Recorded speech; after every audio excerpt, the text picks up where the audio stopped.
start, I think. Yeah. So this is basically the financial statement, means balance sheet, income statement, and the other financial information. Okay, so instead of reading in one go, wherever whatever the information we required, we will use it. Okay, so it is normal balance sheet actually. If you see the current asset and then the fixed asset, then goodwill, current liability, long-term debt, shareholders' equity, and in income statement as well, the normal income statement item. Okay, and the other financial information which we generally show in any financial statement. Okay, so instead of reading in a full at this moment, it is better wherever whatever the information we required, we will use it. Okay, so we start with the profitability ratio. Okay, so like I mean, this is one of the simplest ratio. Basically, the gross profit, as we know, it is sales minus cost of goods sold.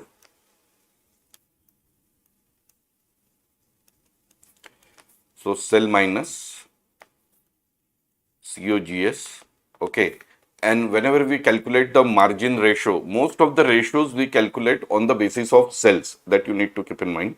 Okay. So gross profit ratio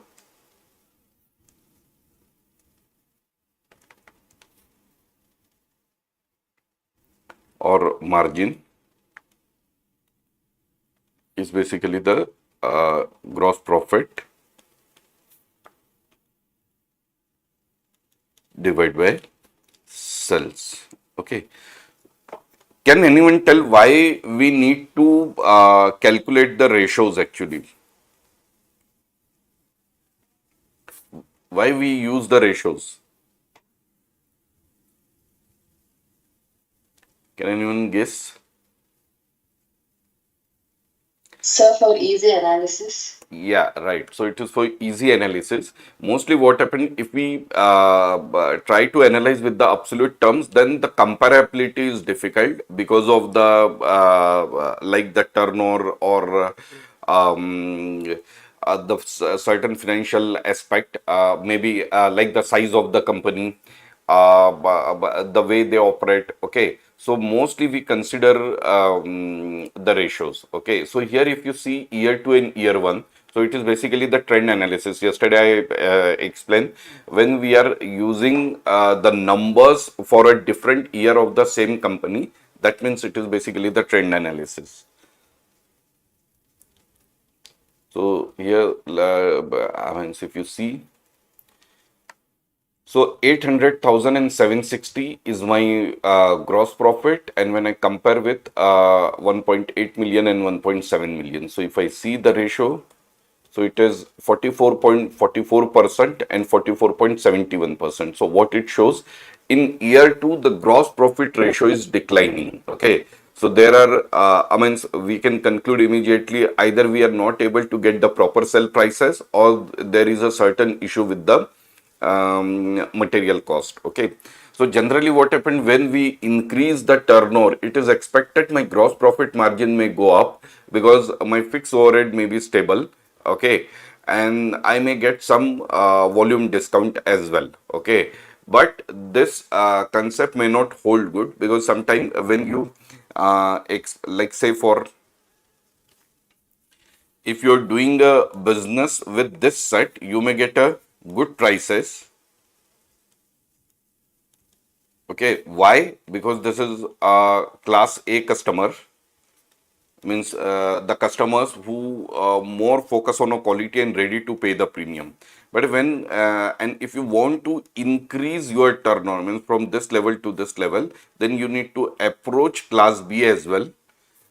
They may not give the premium prices, but they are okay to give a slightly higher prices than the market. Okay, so they may give a premium prices,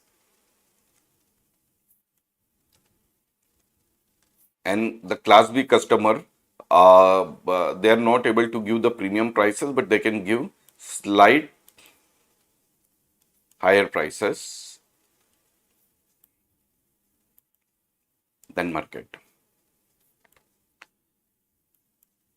Okay, So because of that reason, even though in absolute terms we may generate something, okay, but like ratio may decline. So here also, if you see, my gross profit for year one is 7.760,000 and year two is 800,000. So in absolute terms, I am able to generate additional margin.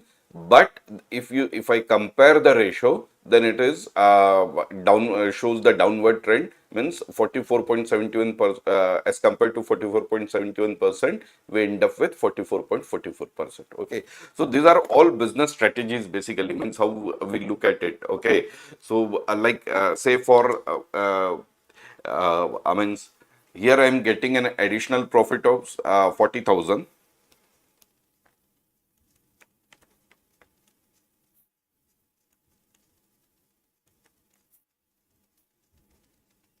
40,000, and to generate additional profit of 40,000, okay, I may need to invest more amount,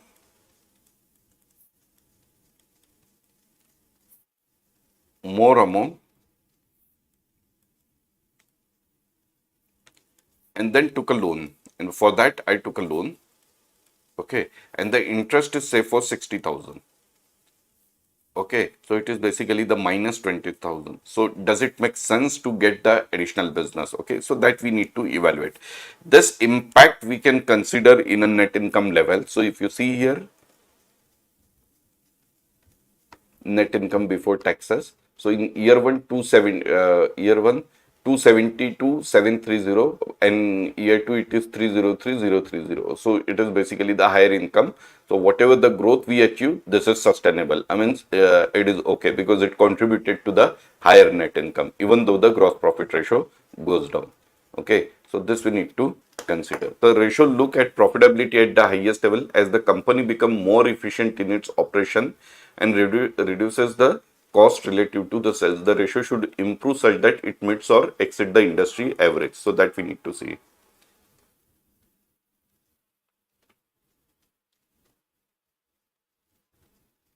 Okay. Then profit margin. So again, net income divided by the sales. So generally we ratio calculate income statement ratio we calculate with respect to the sales. So profit margin, net income divided by the sale. So it is 200,000 divided by 1.8 million, 11.11%, and 1.8 million divided by 1.7 million. So it is 10.5. So if you see, even though gross profit down, my net income increases. So it is 10.59% in a year one, but 11.11% in year two. So again, as with all margins, the goal is to increase the ratio.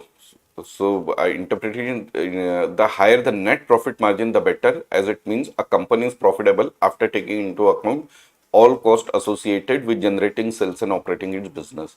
So this is one of the key measure a company evaluates the making projection, as thus will likely impact future capital structure decision and stock growth. Okay, so just an example, if I am able to generate a 500,000 with the sales of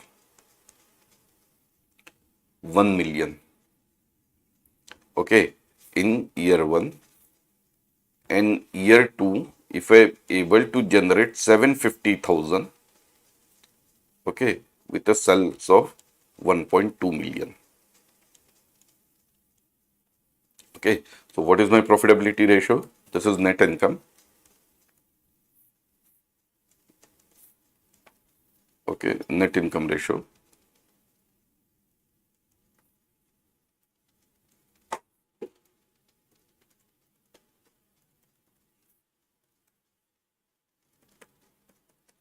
So it is 5%, sorry, 5 lakh million.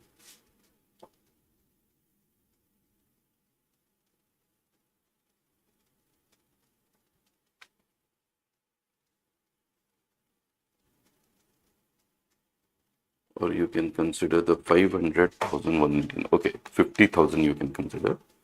So it is basically 5%.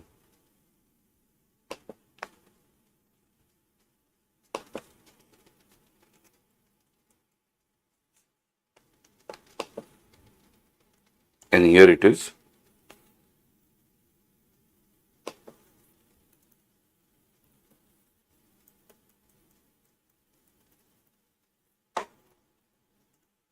it is 6%.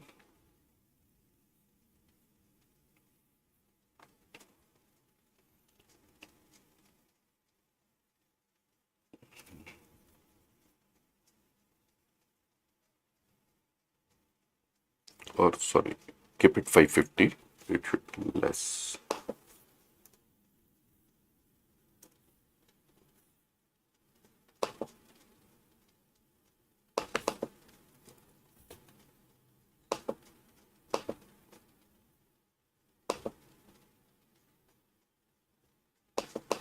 Okay.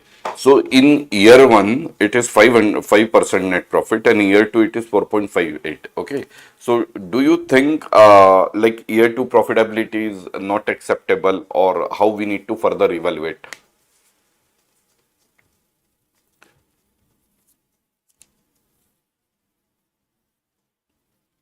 I mean, if you see it showing the decreasing trend.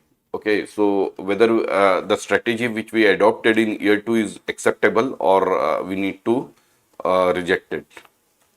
Any guess?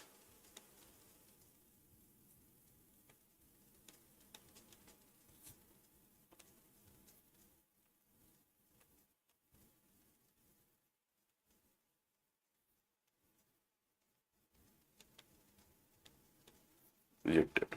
Okay. So we need to further evaluate then return on investments. Okay. So even though from shifting from this to this level, if there is no additional investment required, so I'm getting return 50,000 additional return. Okay. So that is acceptable for me. Okay, so it is not like this. Only you can conclude the business only with the one ratio. You need to see combination of in combination with the other ratios. Okay, return on investment is basically margin or net income divided by amount invested. Or I can consider, means if there is no loan at all, then the equity.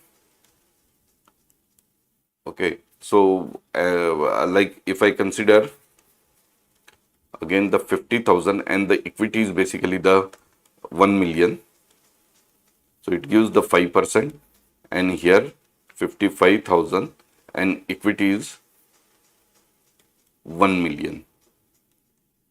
Okay. So because as there is no additional investment required, okay, so this will give maybe the 5.5%. Okay. So if you compare this ratio, okay, so net income to equity, mostly return on investment, ROI. Okay, so it is increasing trend. Okay, so that's why means whatever the strategy we adopted in year two is okay for us. So this way we need to use the ratios.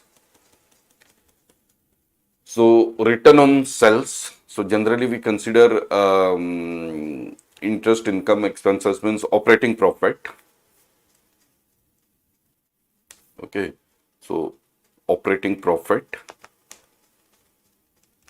divided by sales. So mostly it is interest before interest, income, interest expenses, and taxes. Okay, so if you see here, so this is 303. Okay, and there is an additional interest expenses, so that we need to add back. Okay, because like net income before income taxes, or yeah, or gross profit. So it is given 303,030. Okay, then we need to add back, because this amount we got after deducting the interest expenses. So that's why we need to add back. So if you see here, 303,030 plus 10,000 divided by 1.8 million. So it is basically 17.39%. Return on asset, net income, average total asset. Okay, so if you see the formula till now, like return on sale, net income, and profit margin, and the gross profit ratios. Okay, here both the item, means the numerator item and the denominator item, that we took from the income statement. Numerator and denominator both are from income statement. Okay, numerator and denominator both are from balance sheet. Okay, and the third scenario is denominator, one from income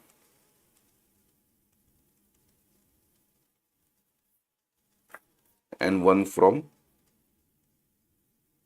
balance sheet. Okay, so in this situation, if it is both are from income statement, so whatever may be number in P&L that we need to use, we need to use. Okay, same number in balance sheet or face we need to use. Okay, but if there is a one from income statement and one from balance sheet, so balance sheet number should be the average one.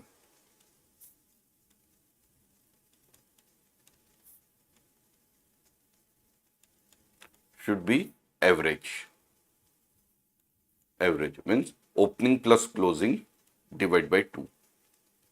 Okay, that we need to use if the one is from income statement and one is from the balance sheet statement. Second point in ratio you need to keep in mind, if you have a income statement number for a period which is less than 12 months,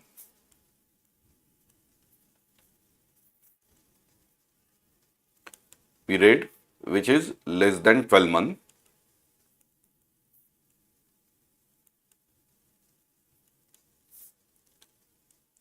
months, then you need to average out. Average out. Okay, average out means if you have a say for net income number for 3 months, okay, and that could be the 10,000 for 3 months. Okay, you need to make it this number for 12 months. Okay, that is basically 10,000 multiplied by not yeah, average out for a year. 10,000 multiplied by 12 divided by 3. So it is basically 40,000 you need to consider. Okay, if this number is for 7 months, okay, so it is again 10,000 for 7 months for 10,000 multiplied by 12 divided by 7, and whatever may be the number coming, that you need to consider for the income statement number. Okay, if it is for less than 12 months, and if it is for more than 12 months, then again the same way 12 divided by maybe the 15 like this. Okay, but you need to take the number for a 12 month only whenever you are calculating the ratio where the one number is income statement and the other number is the balance sheet. Okay, so if this is the situation, net income number you need to average out for a 12 month, and the balance sheet you need to consider opening plus closing divided by the 2. Okay, so here return on asset, net income 200,000 for year 2. Okay, this may be after tax, and the average total asset. Okay, so if you see, so net income is 200,000 after tax. Okay, and the average total asset. So total asset 2815 plus 2750. So we need to take an average of this 2815 and 2750.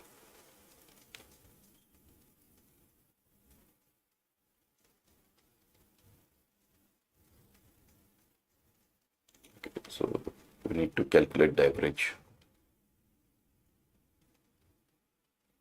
2815 2750. I am not writing the 1000.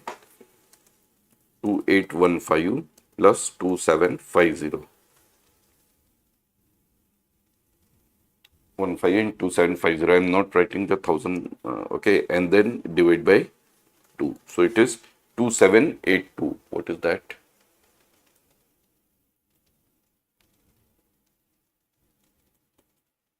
278250. Yeah. So this way we need to consider. Okay. So 7.9% is my return on asset. Okay. So as I said, like if even though the net income ratio shows the negative number, but if the return on asset get increased or return on investment get increased, okay, so then even this we consider as a acceptable strategy. then DuPont return on asset. Okay, so sometime what happened, you will get the ratios, and then you calculate two ratios, and then you need to calculate the third ratio. Okay, so profit margin we already discussed, net income divided by the sales, but asset turnover. Okay, so turnover, whenever you are calculating the turnover, it is always with respect to the sale.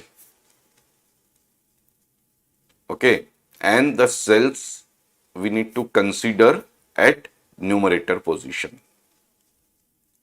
Okay, means to achieve the particular sales amount, how much time you need to turn your investment, your debtors, your inventory, or your average total asset. Okay, so asset turnover ratio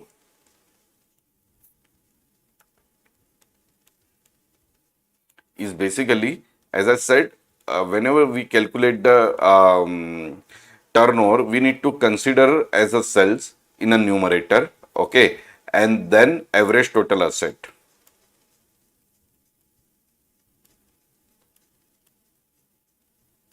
Okay, this is basically the asset turnover formula. Okay, and if we have a net income or the net margin ratio, net income divided by the sales. Okay, so if you multiply this two, okay, so you will get, when cell get deducted, net income divided by the average total asset. And what is this?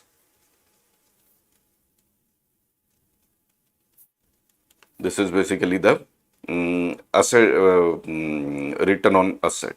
Okay, so if in an examination question it is given that 15% is basically the net income ratio,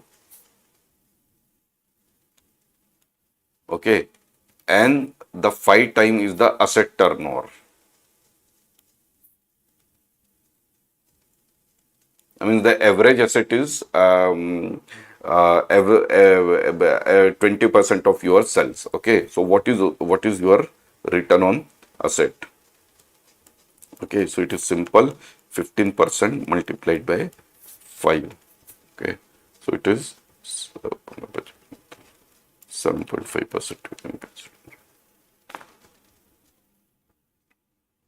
0.65 times the 7.22%. Okay,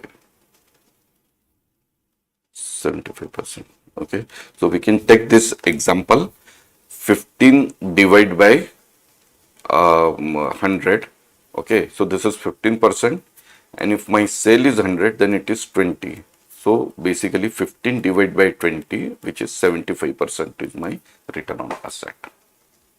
Clear? This is net income. This is asset turnover. Okay, so sales get reduced. So it is net income divided by average asset. Okay, and if you see, it is 75%. Okay, so it is simple multiplication we need to do. Okay, so that you need to understand, like in an examination, you may get the ratios of the two ratios, and then you need to calculate the third ratio. Okay, so that relationship you need to keep in mind. Then return on equity, as already suggests, means net income divided by the average total equity. So it is 200,000 divided by 14.70 plus 13.50 divided by 2. So it is 14.18%. So return on equity is basically again net income divided by, and this net income always after tax income.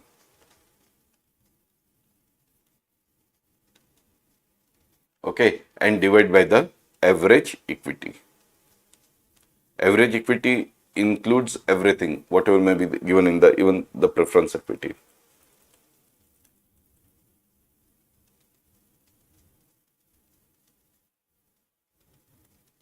Okay, so we always expect, means this ratio should show the higher ratio, means the numerator should be higher, means the higher trend is expected on return on equity.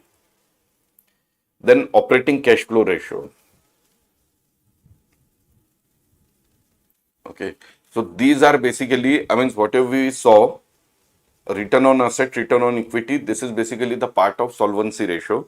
Net income, gross profit, this is part of the profitability ratio. Now the operating cash flow ratio, this is basically the part of the working capital ratio. So in working capital ratio, mostly in the denominator,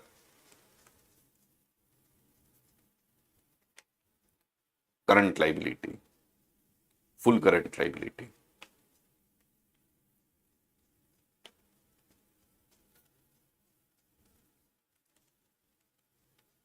Okay.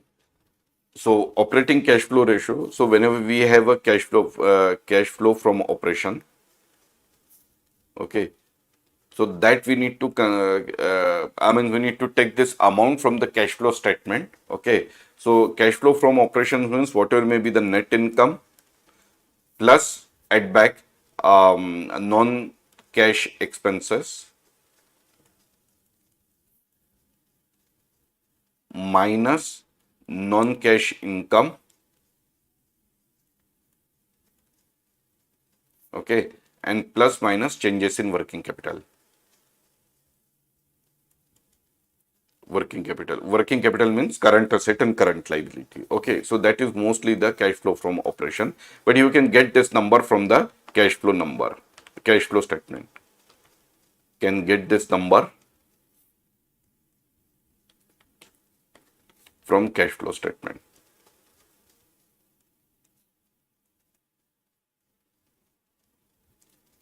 Okay, so this way you need to calculate. So cash flow from operation 275,000 and the current liability is 695. So this might be given here. Yeah, so operating cash flow 275,000 and 265,000 and the current liability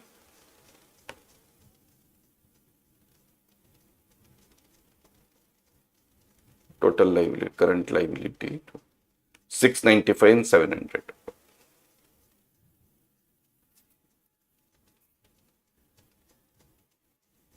695 and 700. Okay, so here if you see there is no average out because we are taking the cash flow from operation.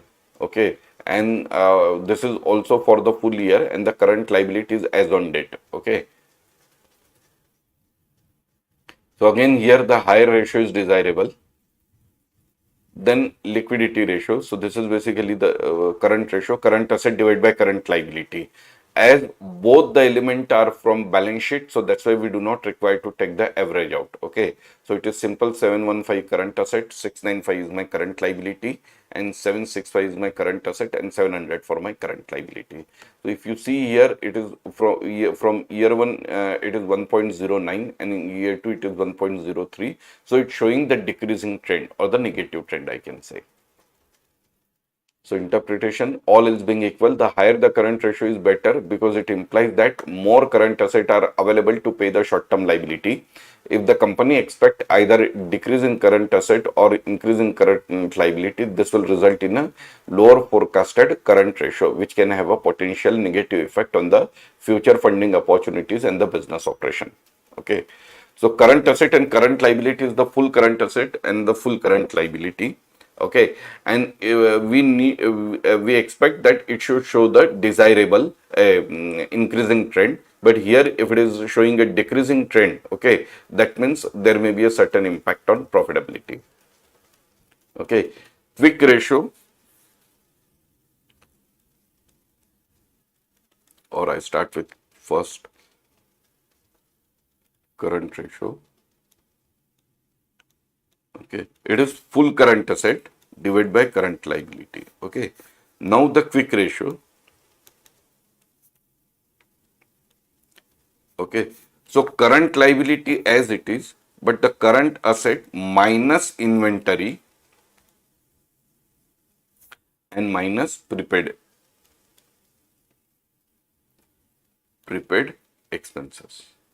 Okay, so here they gave the component cash and cash equivalent, short-term marketable security and receivable net, but there may be certain other item of the current asset. Okay, so that's why I always inform you need to consider this formula. So total current asset minus inventory and minus prepaid expenses. Okay, why we need to reduce the inventory and prepaid expenses? Because inventory you need to first convert in a receivable and then you can collect the cash. You cannot immediately collect the cash. And the prepaid expenses, you can avail the service, but that you can convert in a cash. So that's why we need to consider for quick ratio we need to deduct.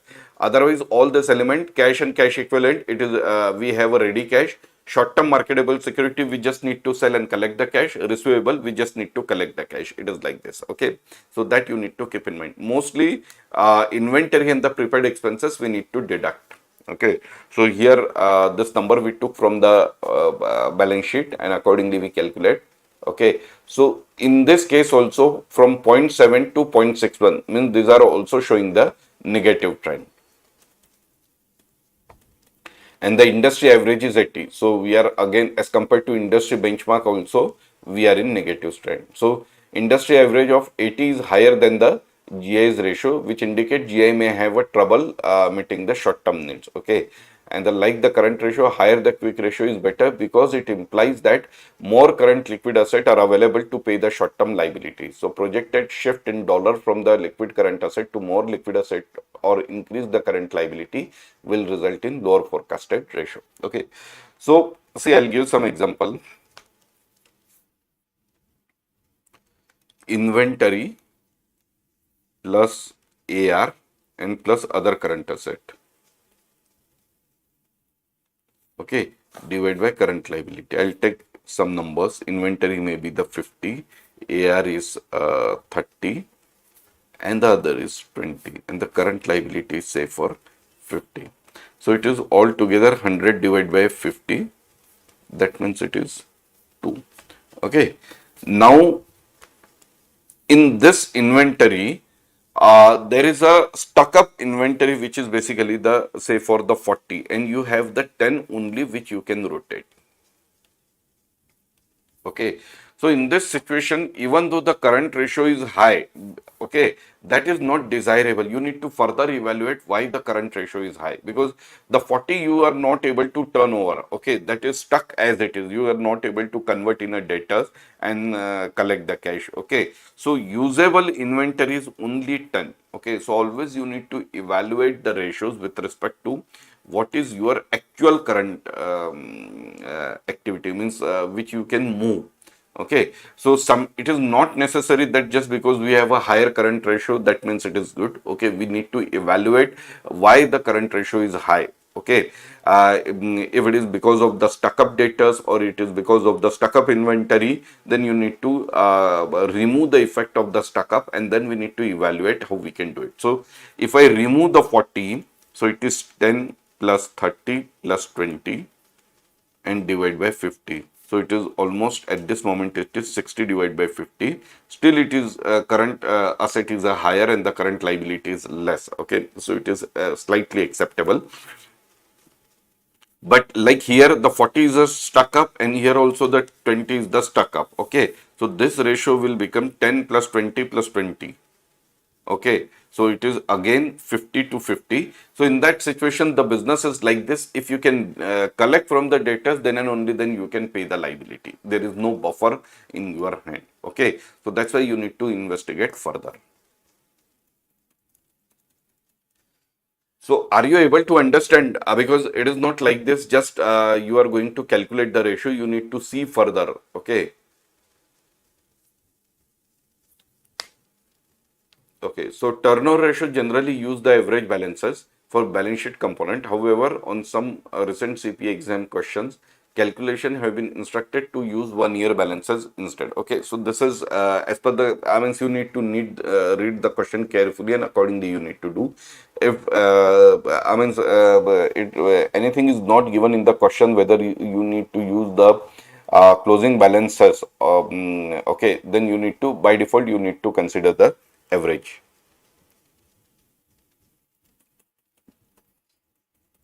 Then the account receivable turnover. Okay.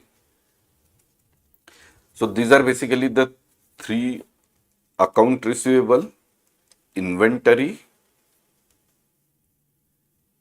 and the account payable deferral. Okay. For account receivable, in numerator we are using the sales, inventory in a numerator we are using the COGS, and the account payable in numerator we are using the payable. Okay, and then in denominator average receivable,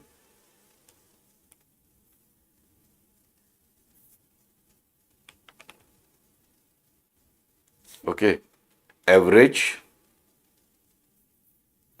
inventory and average creditors or payable. Okay, so this way you need to memorize the formula. Account receivable, you are going to turn the sales. So that's why sale is in numerator. In inventory, you are turn the cost of goods sold, and the account payable, you are not payable. It is basically the purchases. Sorry, you are going to turn the purchases. So that you need to keep in mind. Okay, most of the places sales come in a numerator whenever you calculate the turnover. Okay, but in inventory and account payable, in inventory it is COGS, and in account payable it is purchases. Okay, so account receivable turnover sales, you need to consider the net and the account receivable net. So it is 1.8 million is the sell, and then average receivable, okay, which is 5.22. So what does it mean 5.22? Whatever my investment in account receivable means, if I'm giving a credit to the customer, that means I'm investing for the customer. Okay, so this investment I can turn or I can utilize 5 times, 5.22 times. Okay, like how I can say, like in a year it is 360 days. Okay, if I consider, okay, that also we will see. And I'm able to utilize 5.22 time. What does it mean? 360 divided by 5.22. So my average collection period is 68.90. This is my average collection period. So whatever may be the investment I'm making in an account receivable, that I'm able to recover after 69 days.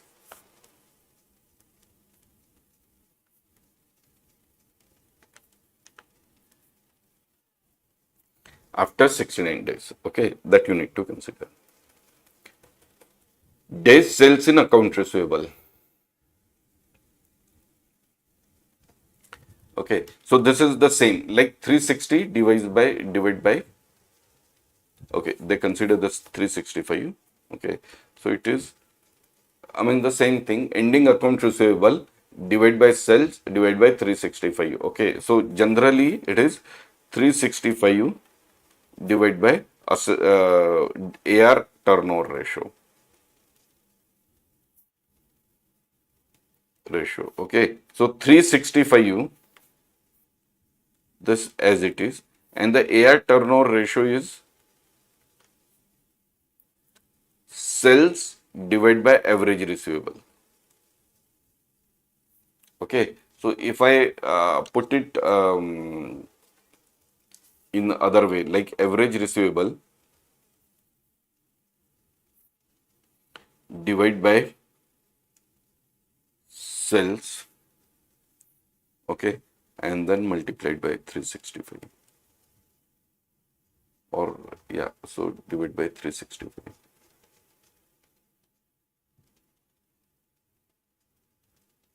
So divide by 365. This is my per day sales. Okay, like this. Okay, so even if you see 365 divided by 5.22, which is 69.92. Okay, because they took the only ending sales, but generally we need to take an average sales. Okay, so days sales in accounts receivable measure the number of days after a typical credit sale is made until the firm receive the payment. So accounts receivable turnover ratio and the days sales in accounts receivable are measured for the effectiveness of the company credit policy. Okay, so because like if you see in above formula, it is they took an average one. Okay, 300 plus 390. but here they consider the only the closing ending account receivable. But generally, as I inform, the by default rule is basically we need to consider whenever there is a income number and the balance sheet number. So balance sheet number we need to take an average out. Okay, so that is basically the by default rule. Here they took because in most recent CPA exam they informed that we need to use the ending account receivable. So that's why they took a only average ending numbers. Okay, so inventory, the everything is same. The only thing is that in a numerator you need to take the cost of goods sold, and then there is an average inventory. Okay, so cost of goods sold is 1 million, and then average inventory 290 plus 275 divided by 2, which will give the 3.54 times. Okay, so it is means my conversion period, or I can rotate my inventory in 3.54 time in a year. So this formula also you need to memorize. As I said, for sales account receivable, we need to consider in numerator account sales, and in denominator average receivable. For inventory, we need to take in a numerator cost of goods sold, and in denominator average inventory. And days in inventory, the same way, ending inventory cost of goods sold divided by 365. So whatever may be the balance sheet number, divide by per day cost of goods sold, or the per day balance sheet, that you need to keep in mind. This way you can calculate. Then account payable turnover, cost of goods sold, generally it should be the purchase. Okay, in the financials, purchase amount is not arises, so that's why we need to take a cost of goods sold. Okay, but otherwise we need to take, if the purchase amount is given and the cost of goods sold is given, so for account payable you need to consider the purchase, and if the purchase amount is missing, then you need to consider the cost of goods sold. So cost of goods sold divided by average account payable. So it is given 1 million, and then 150 plus 125 divided by 2, which is 7.27 times. And the same way we need to calculate the days payable. So ending account payable divided by the per day cost of goods sold. Okay.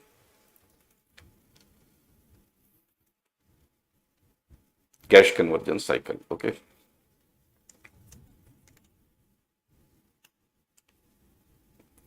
We should take the first operating cycle. Okay, and then cash conversion cycle.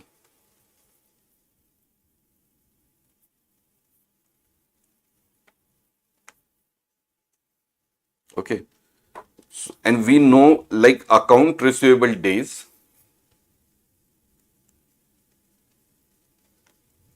which is 60.83. Then days in inventory, it is 105.85, and then deferral account payable days, which is 54.75. Okay, I took this numbers from here only. Okay, so operating cycle and cash conversion cycle. Operating cycle means when the material reaches to your factory, the date the material reaches to your factory, and the time required from that date to time required to collect the cash. Okay, so that is basically the operating cycle. Okay, so first inventory turnover, or instead of inventory turnover, days inventory outstanding. Okay, so this is basically 105.85. What does it mean? I need to process the inventory in a finished good, or I need to dispatch the material from the date of receipt of material 105.85 days. Okay, plus days outstanding account receivable.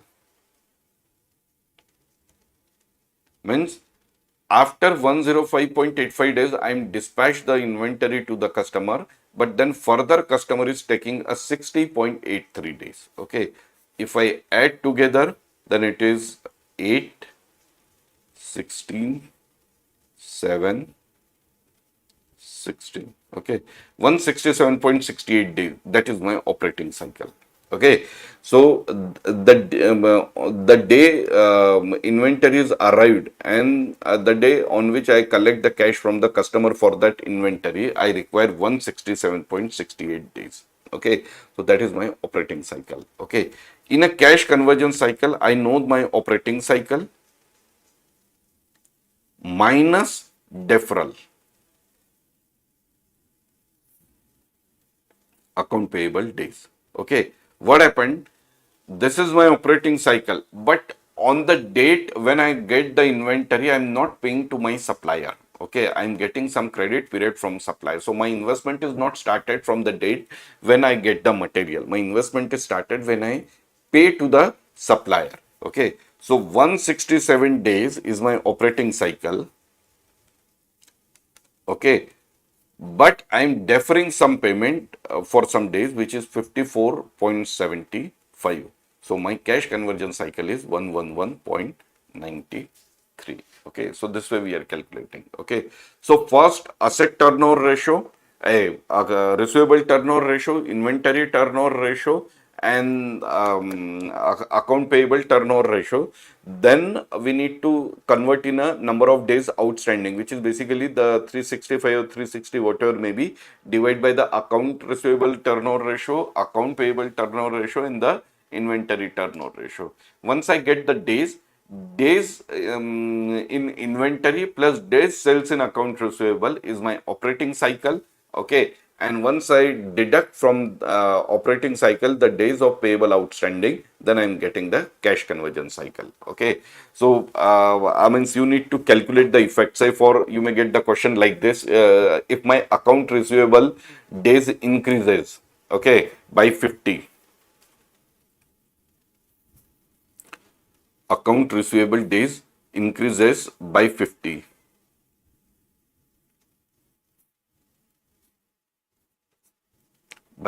days, means earlier if it is 60 days, now it is 110, and account payable days decreases, or okay, first I'll keep it simple, increases by 20 days.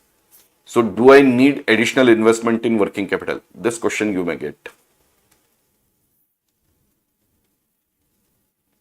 Anyone can guess?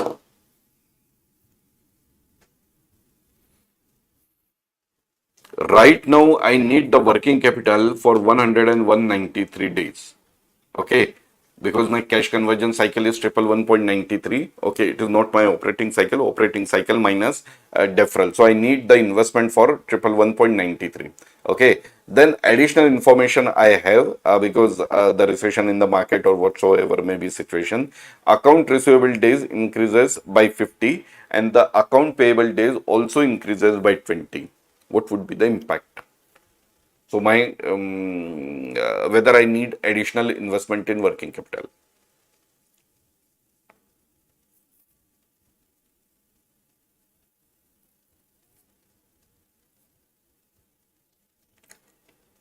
Any guess? Not required, I guess. Okay. See, original working capital days is 111.93 days. Okay. If I calculate this with respect to the sale is my 1.8 million. Okay. So it is basically my working capital investment is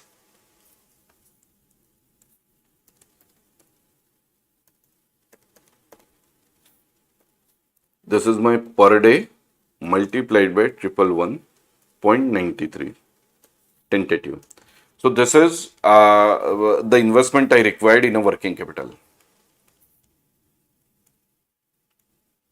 Okay. But now what happened?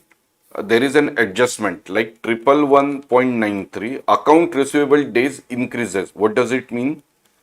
My cash conversion cycle also get increases because I mean there is a further deferral of the payment collection, further deferral of the collection. Okay, and the increases by 20 days, so it is minus 20 because I'm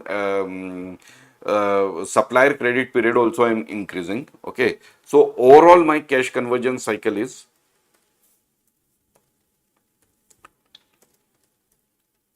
minus 20. Okay, so this is 141. So new cash conversion cycle is higher. Okay, and if it is higher, then investment I required, say for 18 uh, divided by 141.93. Okay, so multiply, no, it is not 1.2. Divide by 365, you multiplied by, okay, 141.93. So if you see, there is an increase in working capital investment.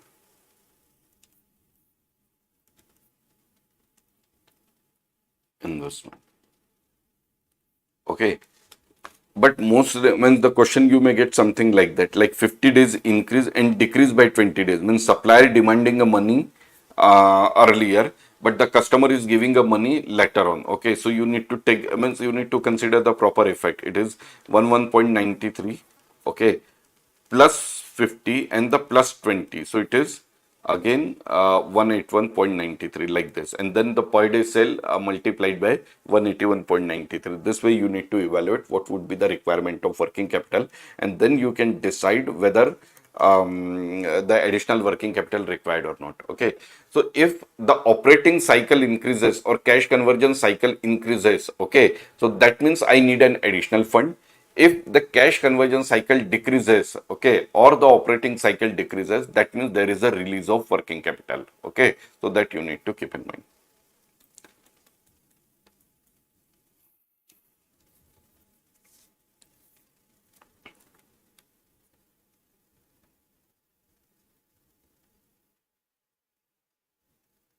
Okay, now we need to see the impact. As we know, if I want to reduce my investment,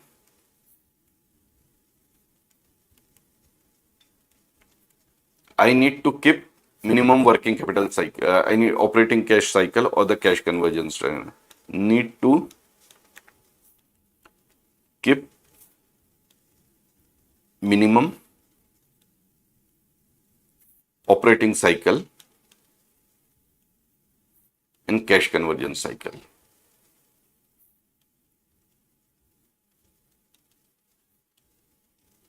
Okay, and this is largely, see, for conversion of inventory, the scope is very less. Okay, because if I want, if the raw material I want to process, there may be a requirement of say for 60 days or 100 days.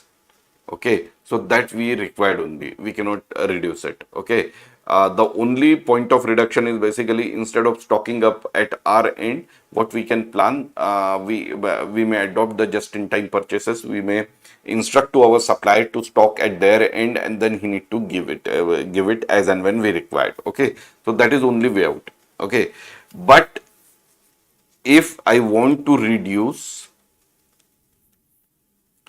account receivable, account receivable days, okay, what does it mean? I cannot extend the credit period to my customer. Cannot extend credit period to my customer. And then what is the impact?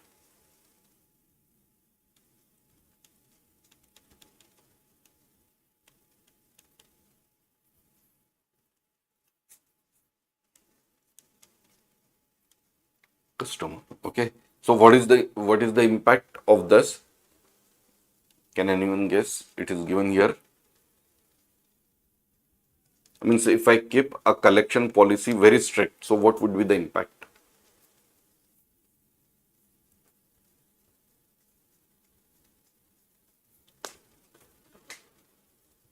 So many people won't go for credit. Yeah, so they want to go for a credit, so they may not, they may go to our competitor instead of staying with us. Okay, so I cannot make a stringent collection policy or the credit policy which is not beneficial or which is not advantageous to my customer. Okay, so that's why we need to optimize the credit policy so that we can get the I mean, whatever the sales I required from the customer, as well as we should be very efficient in collecting our amount. Okay, the same is with the account payable. Okay, if I decide to extend deferral, payable deferral period.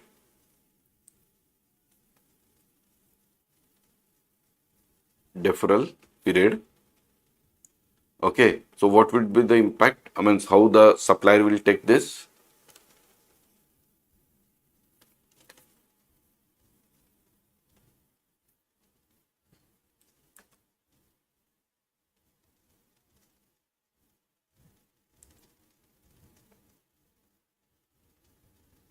Here they gave the too long period may cause the company's relationship with its vendor to deteriorate. Beside that, even if supplier ready to give you the credit period, okay, but he will add margin. Okay, so say for like earlier, if he's giving it a 30 days, but now you expect the 120 days. So whatever may be the interest component,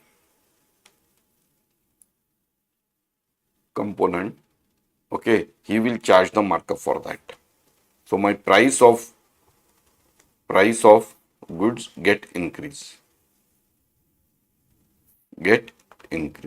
Okay, so always we need to keep optimum account receivable, optimum payable outstanding, and the same is with the inventory. In inventory, there is a very less chance to do any adjustment because whatever may be the conversion period required, it is required. The only thing you can do instead of you can avoid the stocking inventory at your level and you can compel to your supplier to stock at their end, and you can get the material on just in time basis. Okay, so this way you need to understand. I mean, this is basically the impact. If you increase the account receivable, if you decrease the account receivable days, okay, in that situation you may lose some sales opportunity, and the like the financing cost to extend the credit period could be the less than the profit margin which you can earn by extending the credit facility, or by whatever the business you are getting by extending the credit facility. Okay, so that you need to evaluate. And the same is with days payable outstanding. Means of course the relationship is a different issue, but if you see in a finance angle, okay, if you are unnecessarily stretching the account payable period, okay, or try to increase the deferral payable period, so in that situation the supplier may charge you additional amount for cover his interest expenses, and plus again the try to generate additional profitability. Okay, because every supplier cannot give the credit period, so he knows only selected people can give, so the customer do not have a bargaining capacity, or as a customer I don't have a bargaining capacity with the supplier, so whatever the prices is going to charge I need to accept it. Okay, so that is basically the disadvantage for extending the unnecessary credit period. Any doubt here?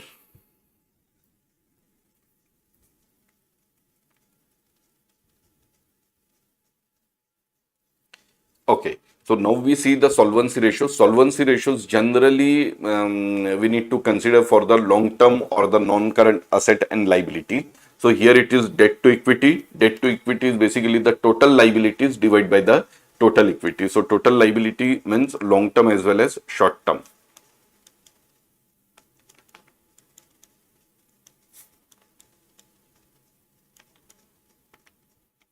Plus short term. Okay, so we can see 1345000. Okay, let's see.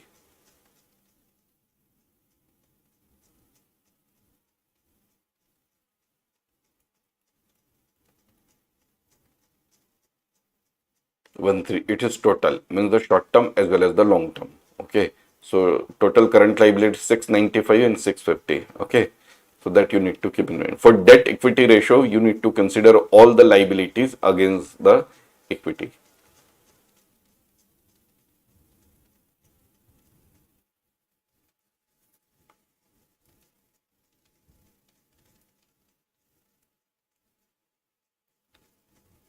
Total liability divided by the total equity. Okay, so the debt to equity ratio relates two major categories of the capital structure to each other and includes the degree of leverage period. So the lower the ratio, the lower the risk involved. Okay, so what happened, I mean, in a debt to equity, debt divided by equity. Okay, so it is higher is desirable or the lower is desirable from lender point of view,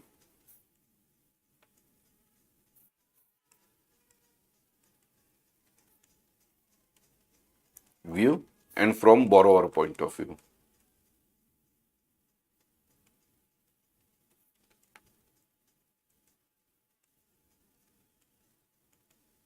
Okay. So can you tell, I mean, from lender point of view, the higher debt equity ratio is desirable or the lower debt equity ratio is desirable? Can anyone tell?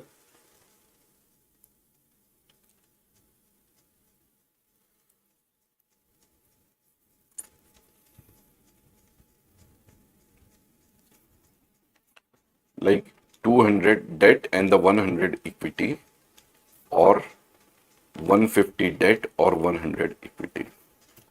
Which ratio is better from lender point of view? It is 2 and it is 1.5. Can anyone guess? So 1.5. Yeah, from lender point of view, it is 1.5. Okay, because if in a total capital contribution, total capital requirement, debt portion is less, so he may feel even though losses may happen, it is first accommodate in a equity portion here, and his money is more or less safe. Okay, so 1.5 is desirable. From borrower point of view,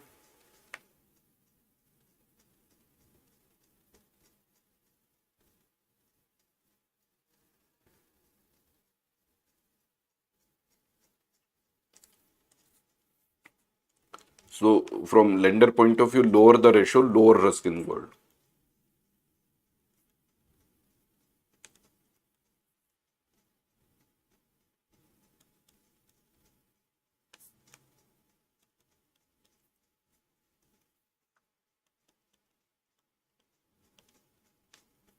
Okay, from borrower point of view, so it is basically the higher is expected.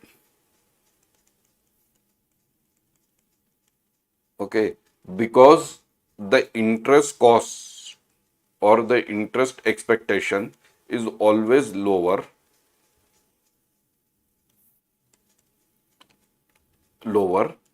okay, than expectation of equity holder.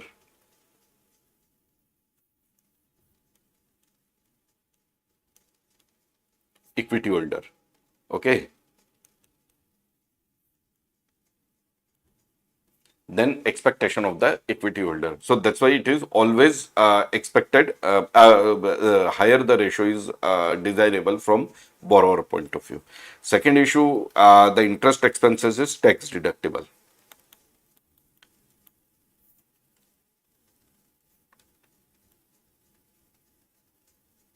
Okay, so you can consider if the net income is 150,000, and for that investment required of 150,000, 1 million.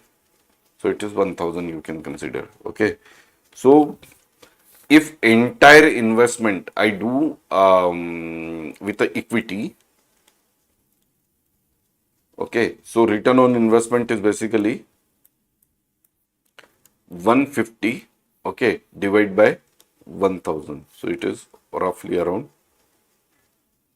15%. Okay, but if it is partial, means the 500 and 500, and the cost of debt is 10%.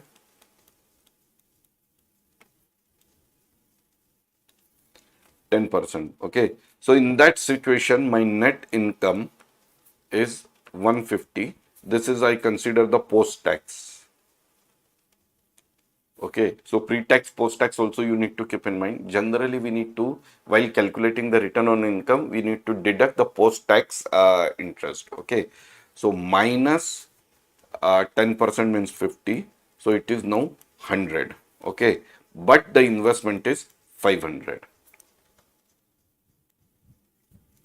And if this is the situation, this is my net income after interest. Okay, and the 500 is my investment or equity. Okay, so this is basically the 20%. So from borrower point of view, higher the ratio is desirable. It means whatever how much possibility of the debt he can take, it is desirable or advisable for him. Okay, but generally in a market, debt equity ratio should not be more than 2 portion of the debt and the 1 portion of the equity. Okay, that is expected. If it is more than 2, then the lender are reluctant to sanction the lenders are reluctant to sanction the loan. Okay, and the basic idea is like whatever maybe the losses happened, that get first accommodate within the with the equity. That is basically the basic idea, or the lender want the security. Okay, so debt equity ratio we saw. I hope you are able to understand, means how we can means whenever we see the ratio, what I means how we can take a business call or business decision. Okay, so total debt ratio is basically total liability divided by the total asset. Okay, so total liability is generally whatever may be the total asset minus equity. That is my total liability. Okay, so it is in year 1 50.91%, and year 2 it is 47.78%. So if you see, the year 2 is basically the efficient approach. Okay, so interpretation, the total debt ratio provides indication related to an organization long-term debt paying ability. So lower the ratio, the greater the level of solvency, and the greater the presumed ability to pay the debt. So lower ratio is more desirable. Okay, so if it is from 50.91 to 47.78, that means we are in an improvement trend. Then equity multiplier. So it is basically the total asset divided by total equity. Okay, so 2815 is my total asset and the equity is 14.70. So here if you see, as compared to equity, I mean, the total asset is in numerator and the total equity is numerator. So we need to have in total asset, my equity component should be more. Okay, so the lower the ratio is desirable. Okay, so for debt utilize the firm more asset allocated to the debt relative to the equity and a higher equity multiplier. Okay. So that equity multiplier should be less. Okay, so this is basically showing the positive trend. Okay.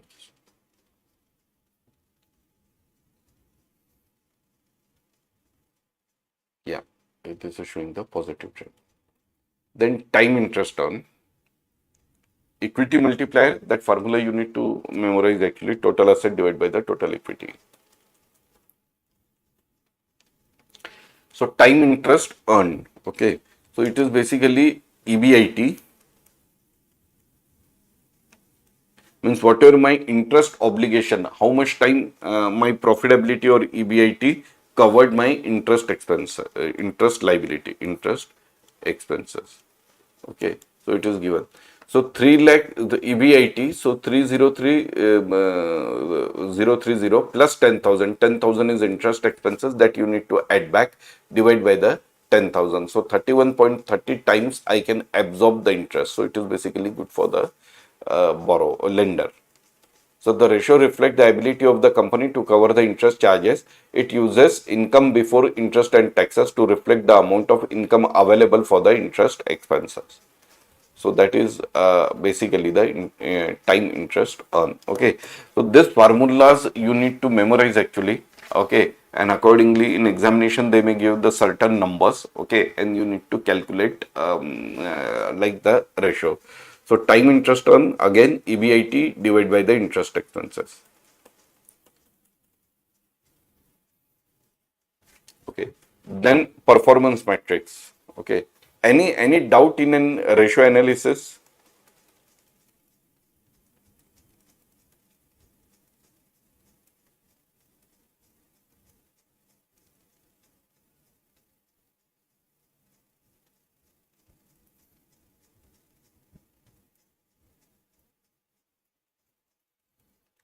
Okay, so performance metrics, as I said, performance metrics is basically just a KPI which, by using this, we are evaluating the operating performance and element of the company stock performance from the perspective of the current and potential investors.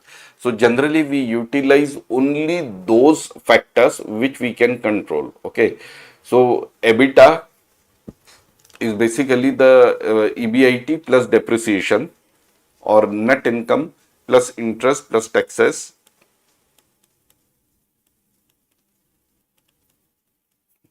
Net income plus interest plus taxes plus depreciation and amortization.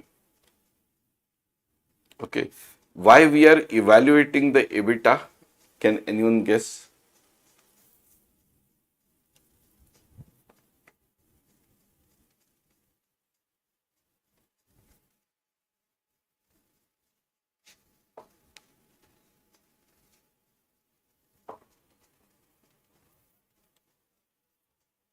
So top down basically sales minus cost of goods sold and operating expenses, excluding the depreciation and amortization, and bottom up net income plus interest plus taxes,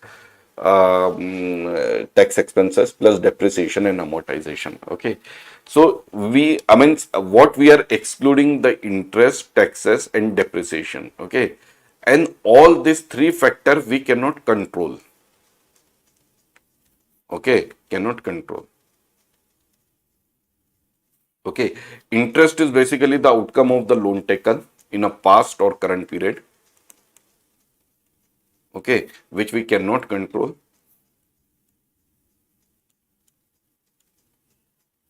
Okay, taxes is basically the government levy.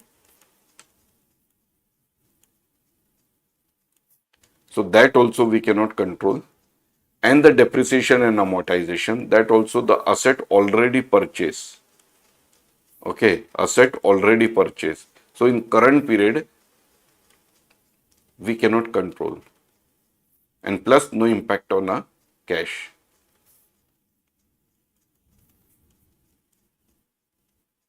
for long term.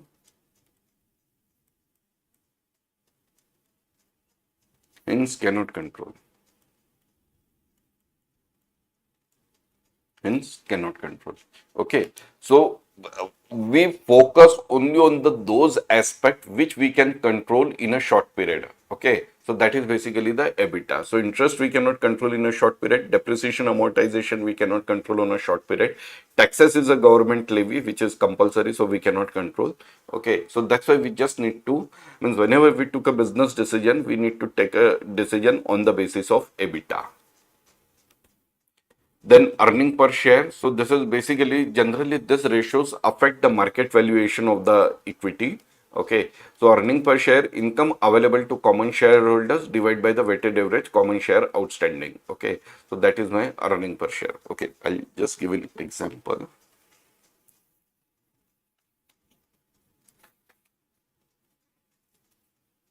Yeah.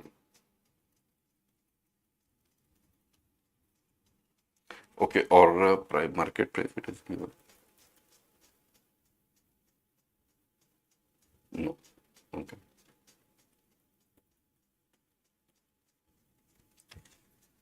Like here, company A and the company B. Okay.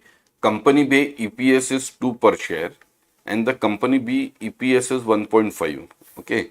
Company A market price is 25 and company B market price is 40. Okay. So it is basically the EPS and it is basically the market price.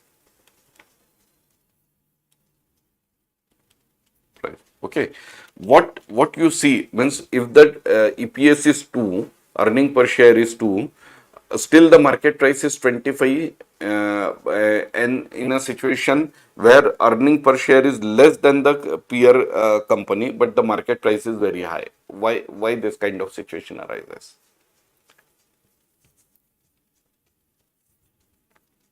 Any guess?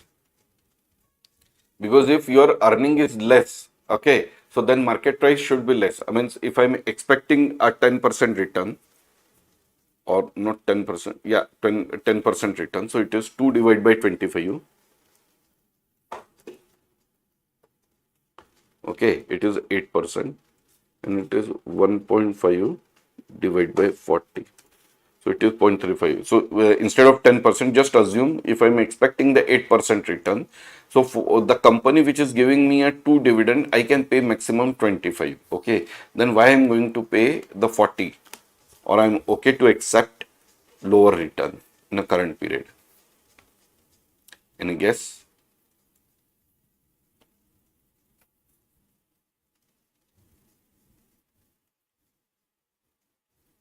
You are going to learn a very detailed ratio in FAR as well.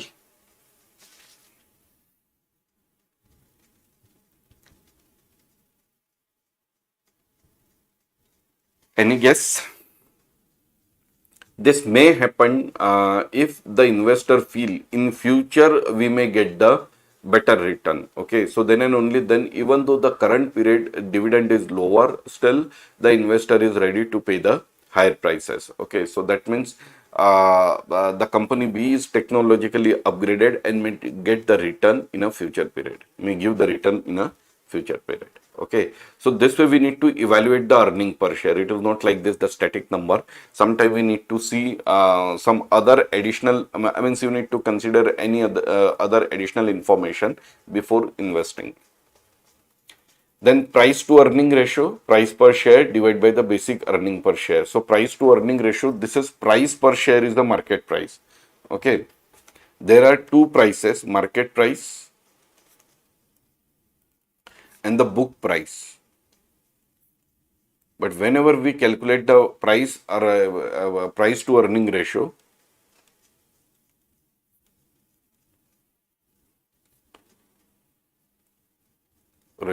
you need to consider market price. Okay. So here price to earning ratio, price per share, basic earning per share. So price per share is 12. Okay. Let's see in the example what they gave.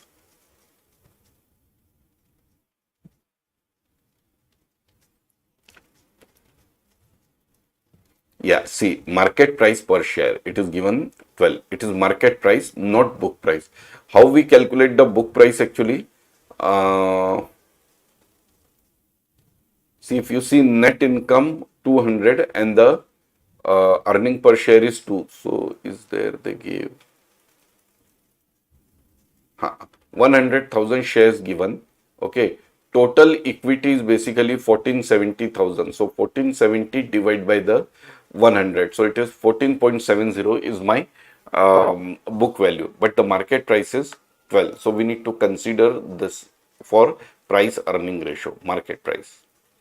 Okay. Book price, I hope you are able to understand, means how we are going to calculate. Okay. Book price is basically book value divide by number of shares. Okay, in this example, it is 1470 divided by 10,000, I think. Okay, so it is 14.147 would be the book price. Let me see.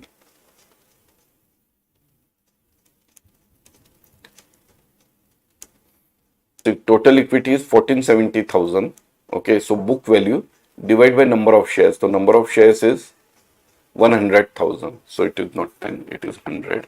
So 14.70 is my book price. Okay, so market value is less, but the book value is high. Generally, I mean, most of the cases, book value is less and the market price is high.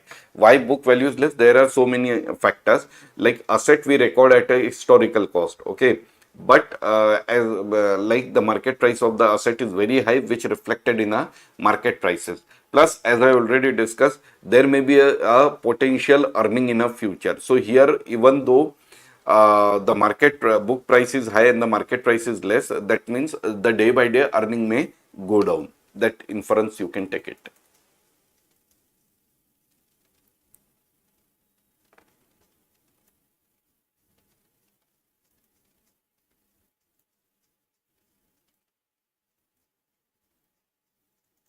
This is price earning ratio.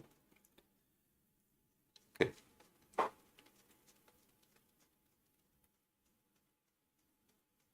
Then dividend payout. So cash dividend, whatever may be the dividend we are payout.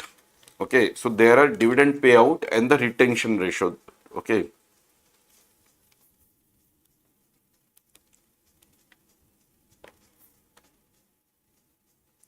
Dividend payout is basically, means you have a total earning of 100,000. Out of that, you decided to pay 60%. Okay. So 60% is your dividend. Okay. So your 60% is dividend payout ratio. So whatever the amount, like in this example, it is given 0.8 dividend per share, total is 100,000. Okay. So it is basically the 80,000. Okay.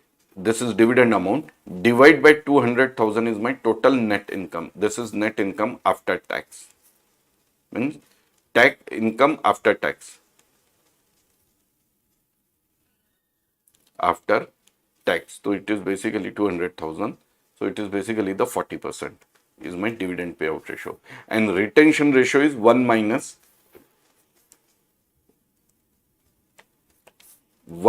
dividend payout ratio.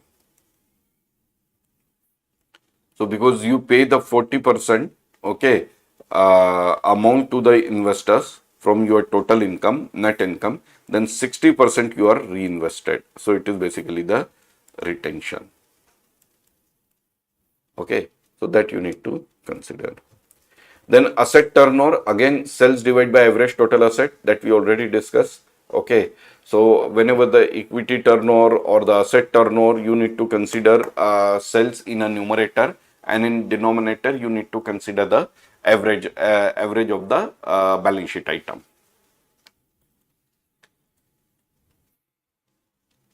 Okay. So then limitation of the ratios. So although ratios are easy to compute, they depend entirely on the reliability of the data on which they are based, estimate historical cost and fair value. Okay.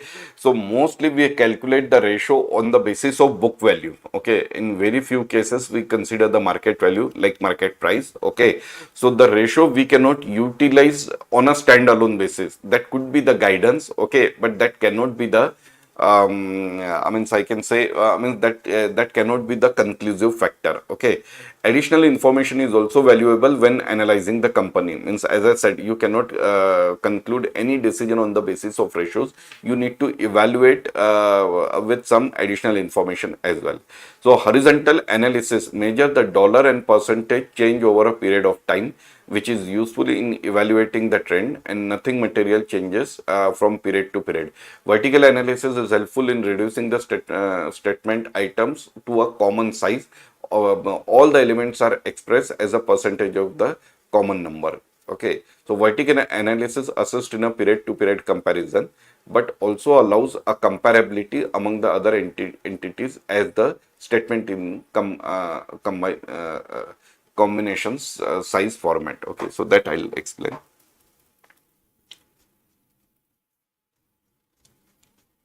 So in a trend analysis, okay, or horizontal analysis, okay, what you are going to do, like this is that for 2000, 2001 and 2002, whatever may be the numbers in 2000, that you need to consider the 100 like sales number. Okay, and 2001 you need to compare. Okay, like for 2000 sales is 1 lakh. Okay, and in 2001 it is 1 lakh 25,000 and it is 1 lakh 50,000. Okay, so you need to consider this as 100. Okay, so it is 125 and it is 150 like this. So you can consider the odd. Okay, but in trend analysis or the horizontal analysis, you need to consider the base year. Okay, and all the element you need to consider 100, and then you need to see the increase and decrease over the period for that item.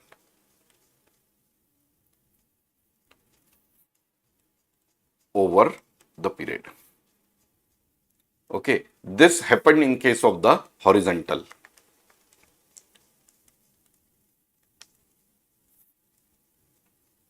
analysis. Okay, so like say for the cost of goods sold, means sales we discuss, cost of goods sold, COGS. Okay, this is basically the 20,000. Okay, here it is 30,000 and here it is 50,000 for that year. Okay, so 20,000 I need to consider as 100. Okay, 30,000 is basically the 150. Okay, and the 50,000 is basically the roughly around 250, not sure, 250, yeah, 250, like this. Okay, so this way you need to consider. Okay, so I mean base year you need to compare with the 100 and then other numbers. Okay, so admin expense or SGA, it is basically the 10,000, not 10,000, 15,000, 30,000 and 45,000. Okay, so here you need to consider admin expenses 100 for a base year, and then it is 200, and then it is 300. Like this, you need to prepare.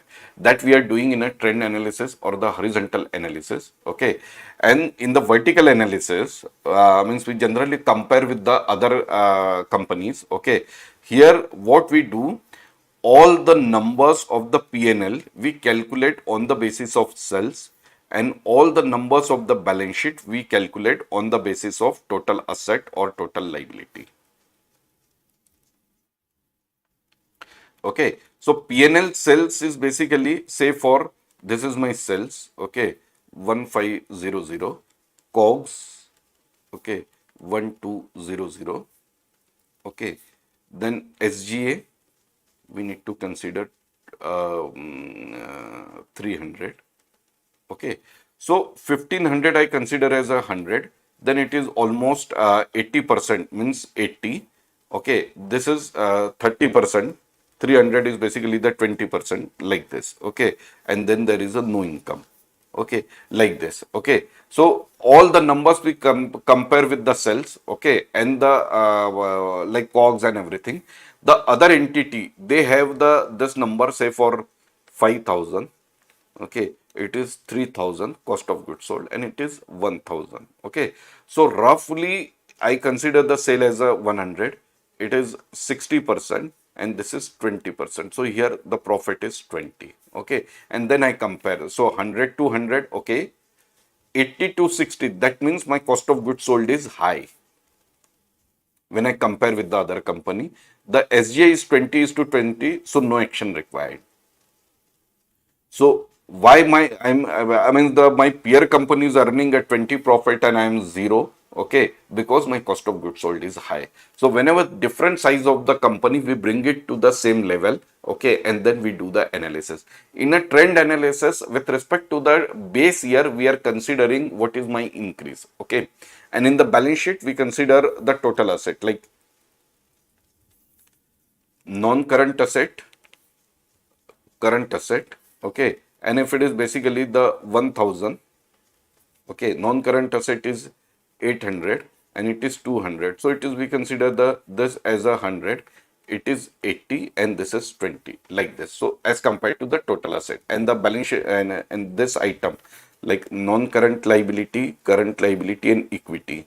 So that also we need to convert like this. Okay, so this is maybe the, it is 600, it is 200 and it is 200. So again it is 60, 20 and 20. So it is total is basically the 100.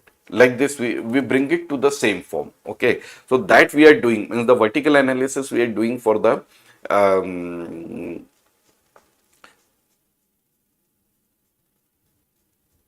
period to period comparison, but also allows the among the other entity, means for the same period with a different companies. Okay, and trend analysis we are doing for the same company for a different period. Okay, so this way we are doing it. Okay, so this is basically the ratios and the analysis part we completed. So it is 9:37. So we will start in a 15-minute time. So somewhere around 10. Yeah. So 9:52, 9:53, I'll start again. Okay.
Okay, so am I audible properly?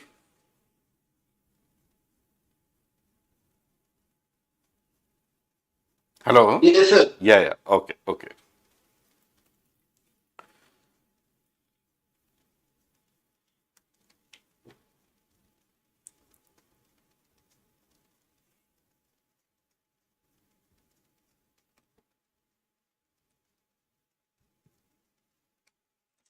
Okay, so now we start with the data analysis. Okay, so data.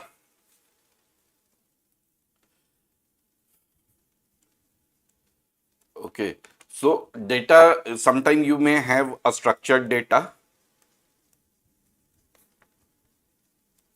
like your P&L balance sheet. Okay, and the unstructured data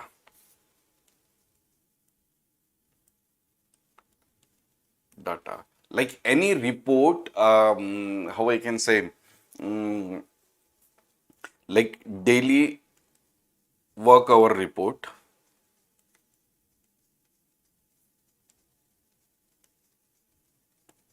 customer complaint report.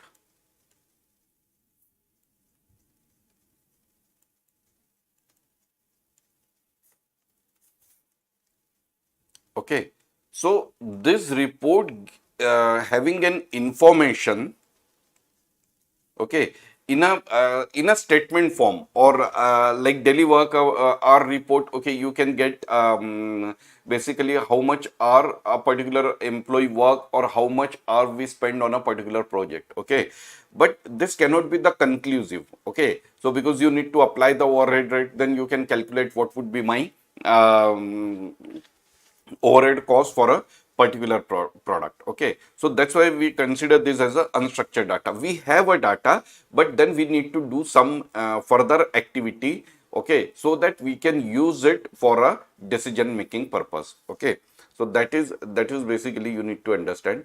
So like when some of the the system log, okay, so that we can get it. Okay, but it is not necessary we can use in as it is form. Okay, you need to evaluate I mean what are the unreasonable aspect we are showing in a system log. Say for if your login in a morning when the office started and log out when office end, that is okay. Okay, but if you're login late night, then we need to investigate further what is the reason to log in a late night. Okay,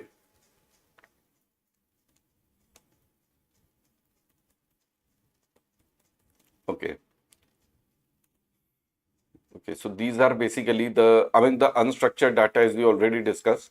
I mean, this is in I mean, the original format, the way the data we maintain, that is not basically usable in as it is form. Okay, in a structured data, we can use it immediately, like balance sheet P&L, that you can use it immediately. Okay, so the format, I mean, the structured data consists of the following component: table. So object in database are stored in file containing column and row like a spreadsheet, relational database combined multiply table with a foreign keys. Okay, so like if you want to see means of the particular structure data, say for the distance traveled by the employee. Okay, so here you will get means from which location he started from up to what location he travel. Okay, so that data you can get it. Attribute column in a table represent characteristics or properties that describe the object, including primary key, foreign key, and descriptive attributes. Okay, so like for what purpose he visited to the customer. Okay, so that given in the attribute. Record: each row in a table contain information about a single entity or object in the table, such as customer sales order. As I said, whatever the data we collect, that is for a particular sales order or for a particular customer. So that is basically, I mean, the base or the information for what purpose we are collecting. That is basically the record. Filled the spaces at the intersection of the column and the row where data is entered. So this is basically the field. In particular cell is basically the field. Then database key attribute that uniquely identified each record in a table or facilitate the relationship between the two variables. So primary key and foreign key. a required attribute in every table that contain a unique identifiable. So primary key is particularly the sales order, okay, for which we collect the data, and the foreign key table that contain value from a primary key in another table. For example, sales order record may include customer ID, foreign key that refers to the customer ID, that is primary key in the customer. So say for in a particular order, okay, but in one file, it is given sales order number and the invoice number, say for my sales register. Invoice number, okay, and then customer name and everything, okay. I want to calculate the conversion period, okay, and for that I need when I got the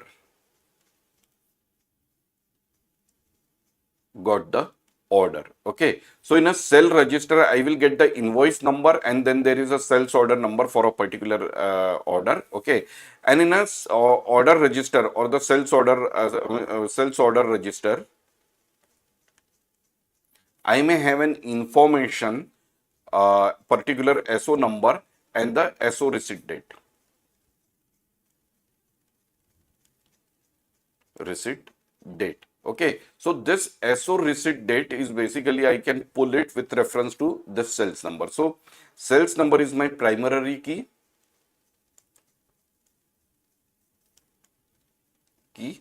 and sorry, invoice number is my primary key. Okay, means for that purpose I am gathering the information, and the sales order number is my foreign key.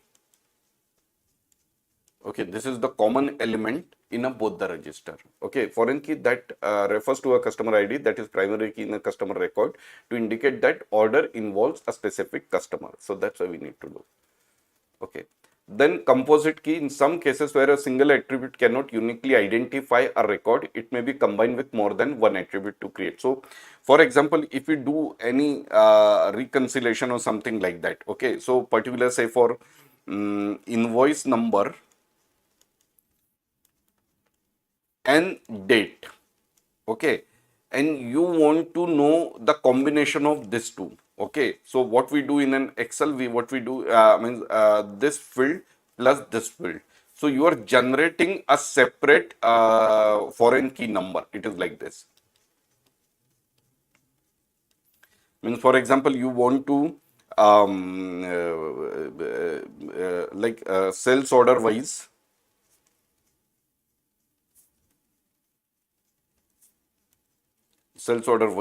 invoice number, okay. So in that situation what we do generally, whatever may be the invoice number and a particular date, okay, that we add, okay, and then we reconcile with for any record. So for example, means I generally use in a this kind of activity in a mostly in a GST reconciliation. So in GST reconciliation what we do, in my file I have an invoice number, okay, and plus date of invoice, okay, and then I combine this and then I check with my purchase register.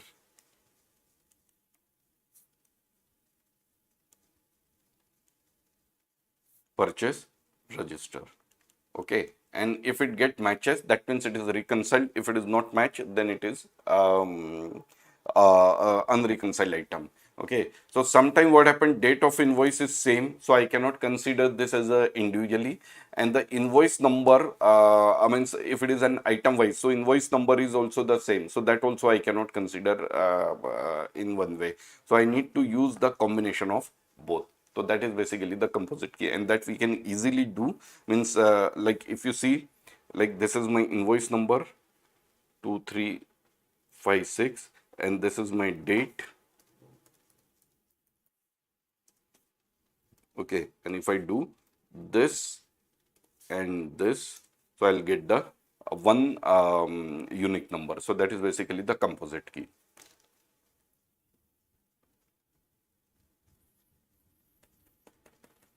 Then a relational database. So a college scholarship board wants to track a group of result academic choices after the admission by analyzing the 10 recruits background. Example, name, sex, home address, high school.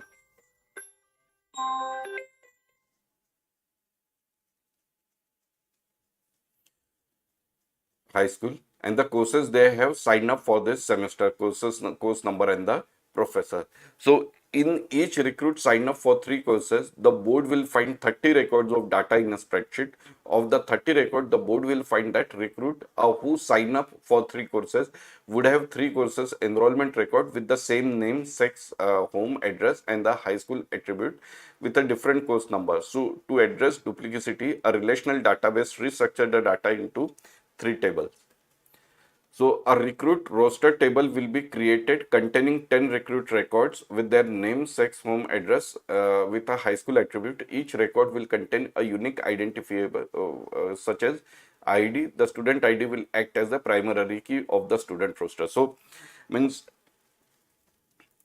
like name of the student, then school, sex, home address. Okay, so it is possible that the one, I mean, the student having a same name. Okay, so generally, whatever may be the student ID, that would be the primary key. Okay, there may be the possible the home address for a two student. Maybe they have a different name, but the same address may be possible. Okay, so student ID we need to keep as a primary key. Okay, a course table will be created containing all the course record available for the 10 student. To select from each record will contain unique identifiers such as the course ID. The course ID will act as a primary key of the course table. So like again the same thing for 10 courses, every course has a different ID. An enrollment summary table containing the pairing of student ID and the course ID illustrating the enrollment result. Each enrollment record will then assign a unique enrollment ID as a primary, and the course ID and the student ID in the record are considered foreign key to unlock the details stored. Okay, so what happened, and then there are certain 10 courses, they are having a course ID. Okay, so there are the 10 courses. Okay, so every student enroll for the 3 courses. Okay, so every student having a same ID. Okay, and the course ID means he need to, the combination should be one student ID plus one course ID. So student ID is same for the 3 courses. So this way we need to prepare the combination. Say for I'm just taking a 3 student ID. 1, 2, 3, 4, 5, 6, and 7, 8, 9. Okay, and the course ID is basically, say for I'll consider the 3 course IDs. So it is basically 2005, 2006, 2007, or take some 2008, 2009. Okay, so like 1, 2, 3 may select for 2006, 8, and 9. Okay, so the one combination is basically for the student 6,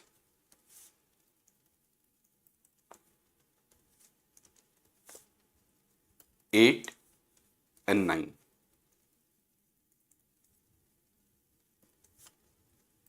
Okay, the second student may enroll for 5, 6, 7.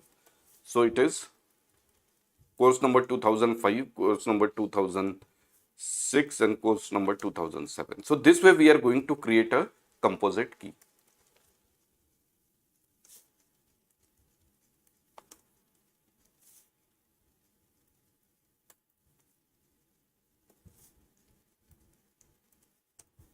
The 5, okay, this should be the 5.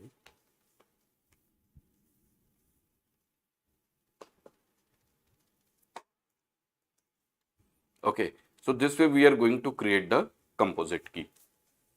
So the process of breaking down the data set into the multiple tables, so 30 records because the 10 student and the 3, so it is total 30 records. Okay, into the multiple tables. student roster table, course table, and enrollment table, and reducing the duplicity of the data in process of normalization. Okay, so accordingly, then we calculate means there are the 30 records, and then we correlate with the other aspect or other attribute.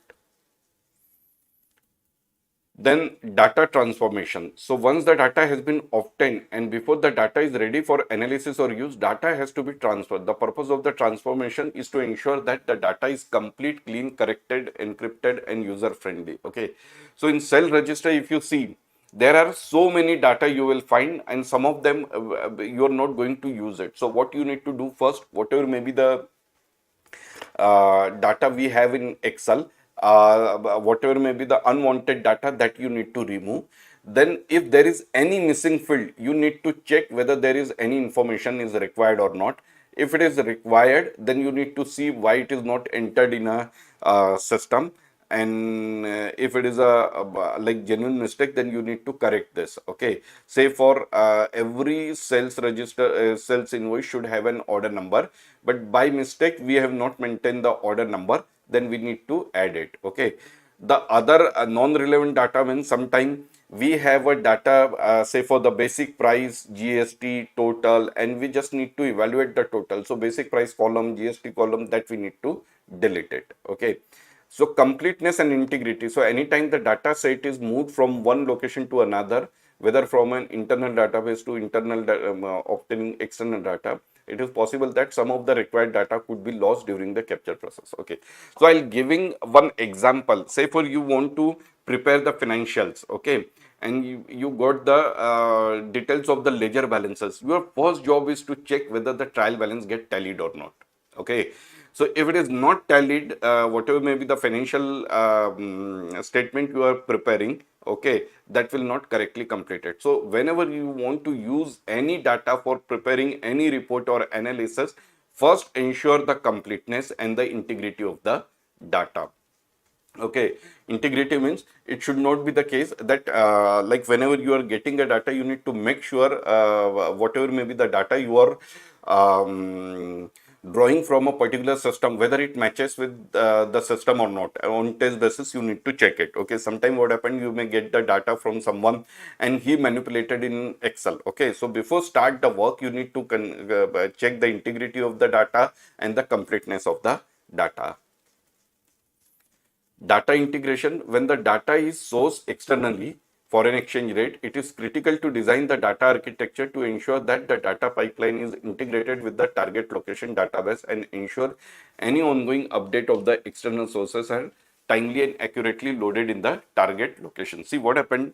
I have a one Excel sheet where I need a mention in the foreign currency. Okay, say for my sales, it is 10,000 USD. Purchase,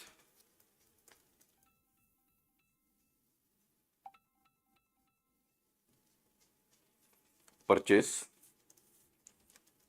8,000 USD. Okay, and I need the data in a local currency like Indian currency,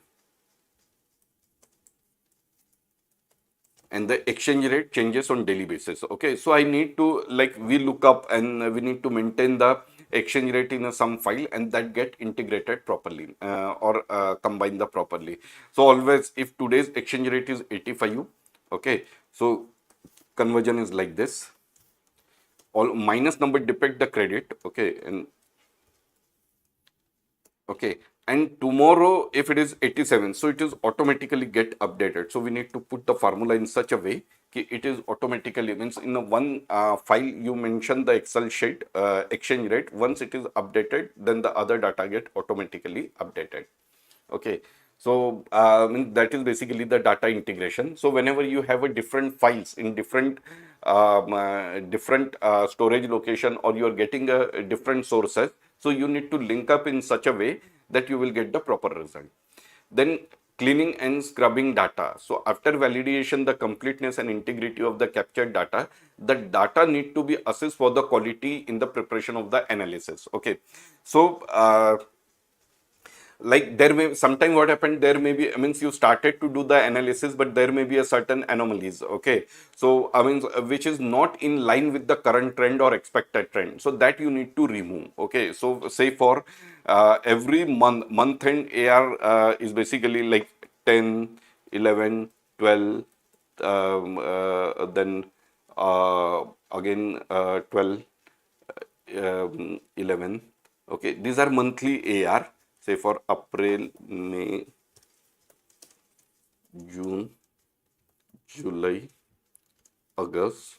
Okay, and I want to calculate my average trade receivable. Okay, and the September. So September it is 56, maybe because of high dispatches. Okay, so that number I cannot utilize for my working capital assessment. That I need to keep it separate. Okay, that could be the one situation where because of special scenario. Okay, so that number arises, but that I cannot use it for my regular assessment. Okay, so this way we need to clean up the data. Okay, or sometimes there is no data, like April we have, May we have, but June there is no data. So you need to find out what is the June data, and then you need to put it so that you will get the proper average. Because if I calculate like this, okay, so then average number could be the different. So that's why you need to clean up first, and the scrubbing the data.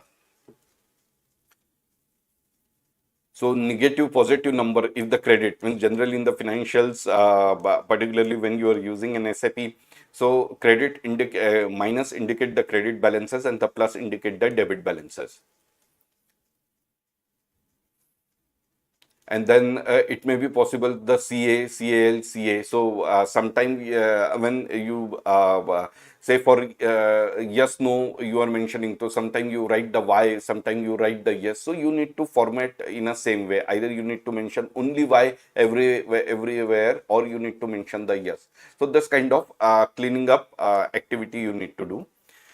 Then the data encryption, the sensitivity of the data and the consideration of integrity would generally require encryption both in data transit and data storage. So data encryption is basically if I mean other than the intended user try to use the data, it cannot possible for him, or he cannot get it in a readable format. So whenever we send the data, we supposed to send it in an encryption format, and if it is received by intended person, then and only then he can decrypt the data. Okay, so encryption is basically if because of some hacking or some unusual issue the data get leaked, so the person cannot read it, because this data we can get it in a machine language. Okay, but if it is reached to the intended user, then he may be in a position to decrypt it, maybe by using some public key or private key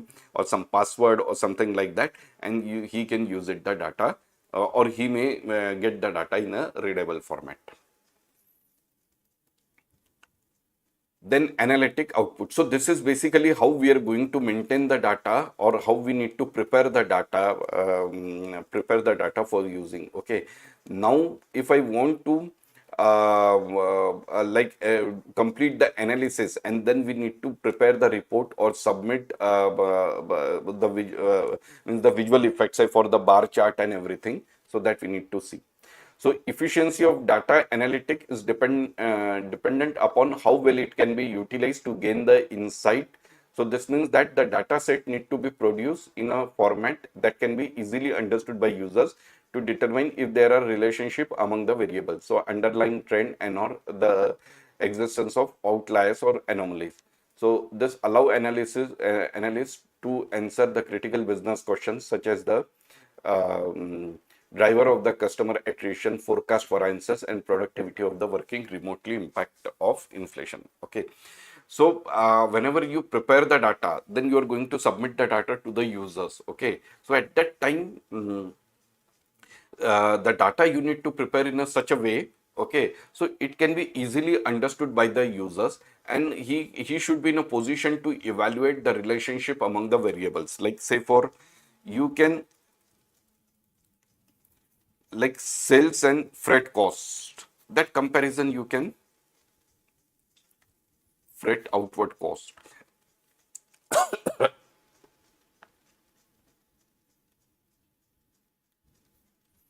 Okay, so that comparison you can mention. That comparison you can mention here. Okay, but like any non-related data is basically like account receivable and the purchase. Okay, these are totally non-related data. Okay, and if you're giving a trend account reliable and purchase, so you cannot get any information. So that should not be the case. Account receivable and sales you can give, or purchase and account payable you can give, but account receivable and sales, that information you cannot give. So you choose the right type of visualization. So whenever you are preparing the chart, or preparing the chart, or giving you want to give the visual effect, so you need to understand which will give the proper impact. Okay, so sometimes you need to use the scatter plot, or sometimes you need to use the line chart. Apply correct scaling. Okay, so correct scaling means y-axis and the z-axis. Okay, so I mean, so all the axis data you should be give with respect to the zero. So if I consider the standard one, generally quantity we need to plot on x-axis, and the prices we need to plot on y-axis. Okay, so this way you need to prepare. Then utilize appropriate colors. So generally, whatever the colors used by the for our logo or something like that, we generally prepare in that fashion only. But it should not be the case that very light color we are using. Okay, means we are not even able to visualize. That should not be the case. Or and the it should not be the case the very dark color. So you need to select the colors which attract the attention of the users. Then emphasis focus area. So visualization can be easily manipulated to draw the focus to specific outcome. Means what you want to justify through the visualization, that should be in your mind, and you need to make sure whatever may be the primary objective that's supposed to get achieved. Then interpreting the result, and analysts must use the visualization to better understand the potential drivers of the observed trend. Many times the combination of numeric statistical output captured with visualization can produce actionable insight or provide information to confirm the invalidate prior action taken. Okay, so say for what happened, like I prepare the, I mean, so I took an action to reduce my customer service time. Okay, so now I prepare the data. So this is basically the minute, and this is basically the number of customer. Okay, so in this situation earlier,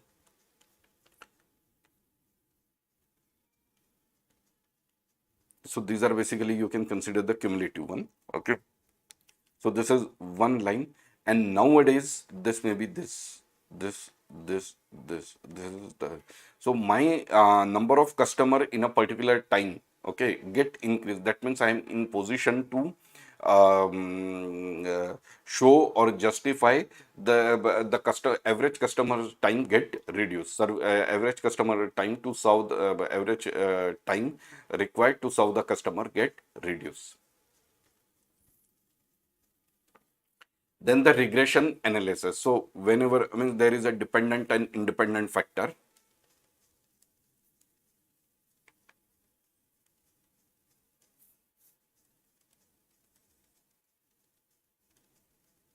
So from trend analysis, we are trying to calculate what is my dependent and independent factor. Dependent is something which we need to calculate,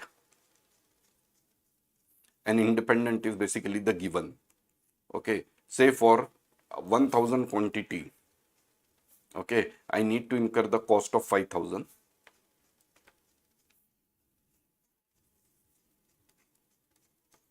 Okay, and 1500 quantity, it is 7500. Okay, so I can prepare the regression equation like 5 for 500, it is 2500. So it is 500 is my, sorry, 5 is my variable cost, like this. Okay, so if I consider this, so y equals to a plus bx. Okay, so here the b I am aware this is 5, and for calculation of the a, okay, so it is basically, if I compare with this,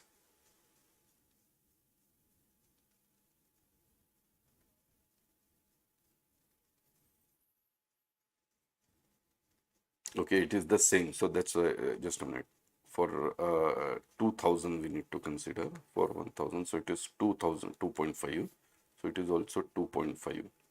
Okay, so because in the, if I increase the same ratio, then I may not get the a number, or it is 0 basically. Okay, so I consider 2500 plus 1000 quantity. Okay, so it is 2.5 is my variable cost. Okay, so 1000 quantity, the 2500 is my variable cost, so total is 5000 to 2500 is my fixed cost. Okay, and this is my x. Now I can calculate always my total cost. Okay, so it is 2500 multiplied by 2.5. If I consider 3000 quantity, okay, so it is also, the cost is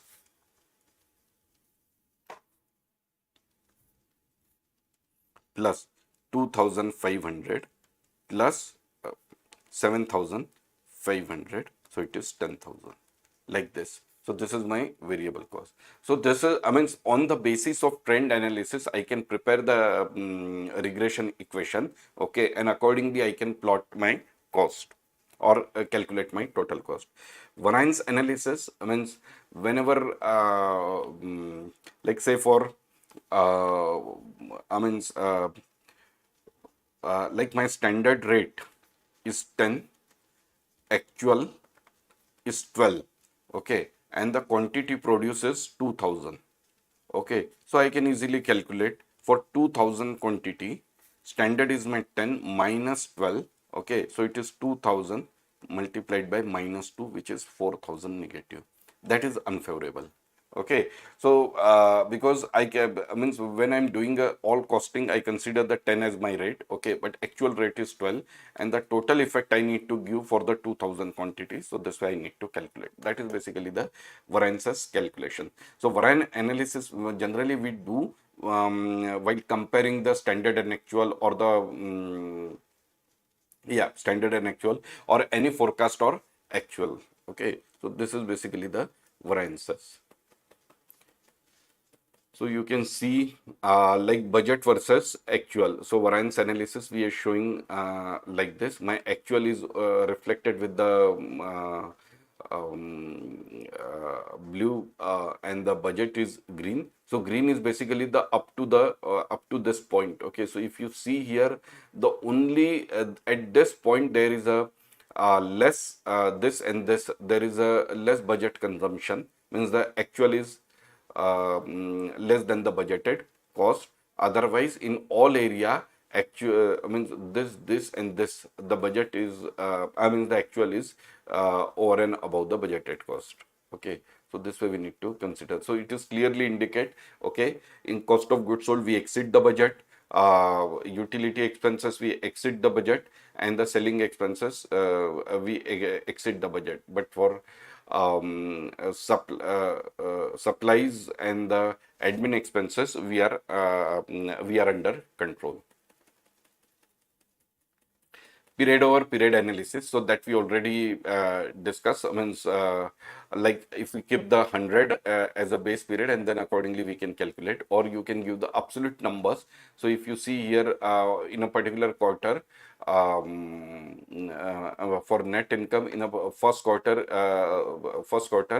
uh, like year 3 having a higher income than year 2.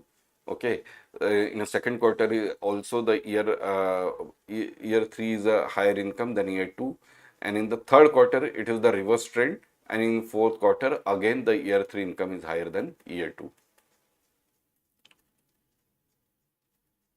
Then net income versus revenue, so that is basically the relational, so that is scattered actually. So like my this may justify the uh,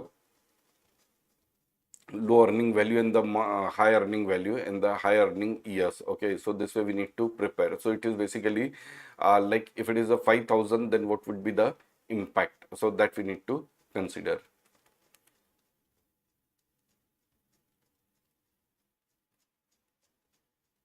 budget, the company should further analyze the anomalies. So where we can anomalize, means particularly budget level, where we find the anomalies. Okay, so generally scattered plot we are showing, like for customer complaint and the complaint cost. So number of customer and the complaint. So it is look like for a particular cost level, there are 3 4 customer. For a particular cost level, there are 5 6 customer. Then this cost level, these are the customer. This cost level, these are the customer. Like this, we need to find out, and this will give. And then where is the most saturated? So that can be the average actually. Okay, so this way we need to consider. Then sales by state and pie chart. So that is also we need to do in like say for the geographic region. Okay, so it is basically we depict in a pie chart, so it gives an idea which state having a more sales. Okay, so here South Carolina showing a highest turnover or highest sales, okay, as compared to other states. The trend analysis, which we already discussed, means if you see like particular year, the sale I mean this is the trend analysis of net income. Okay, so January we have this much income, then February increases, May decreases, June increases. Okay, so if you are getting this kind of situation, zigzag, that means it is basically we are not able to generate the income consistently. Okay, if I mean the first perception is basically it is the project based, means if you are getting the project, then you are able to conclude. In a consumable business, what happened, there is normally there is a stable trend like this. Okay, so it is basically because every month the requirement is more or less same. The profitability is a standard. Okay, so that way you are able to get the this kind of data. But if it is a capital equipment business, then it is like this, always like this, up down, up down, up down.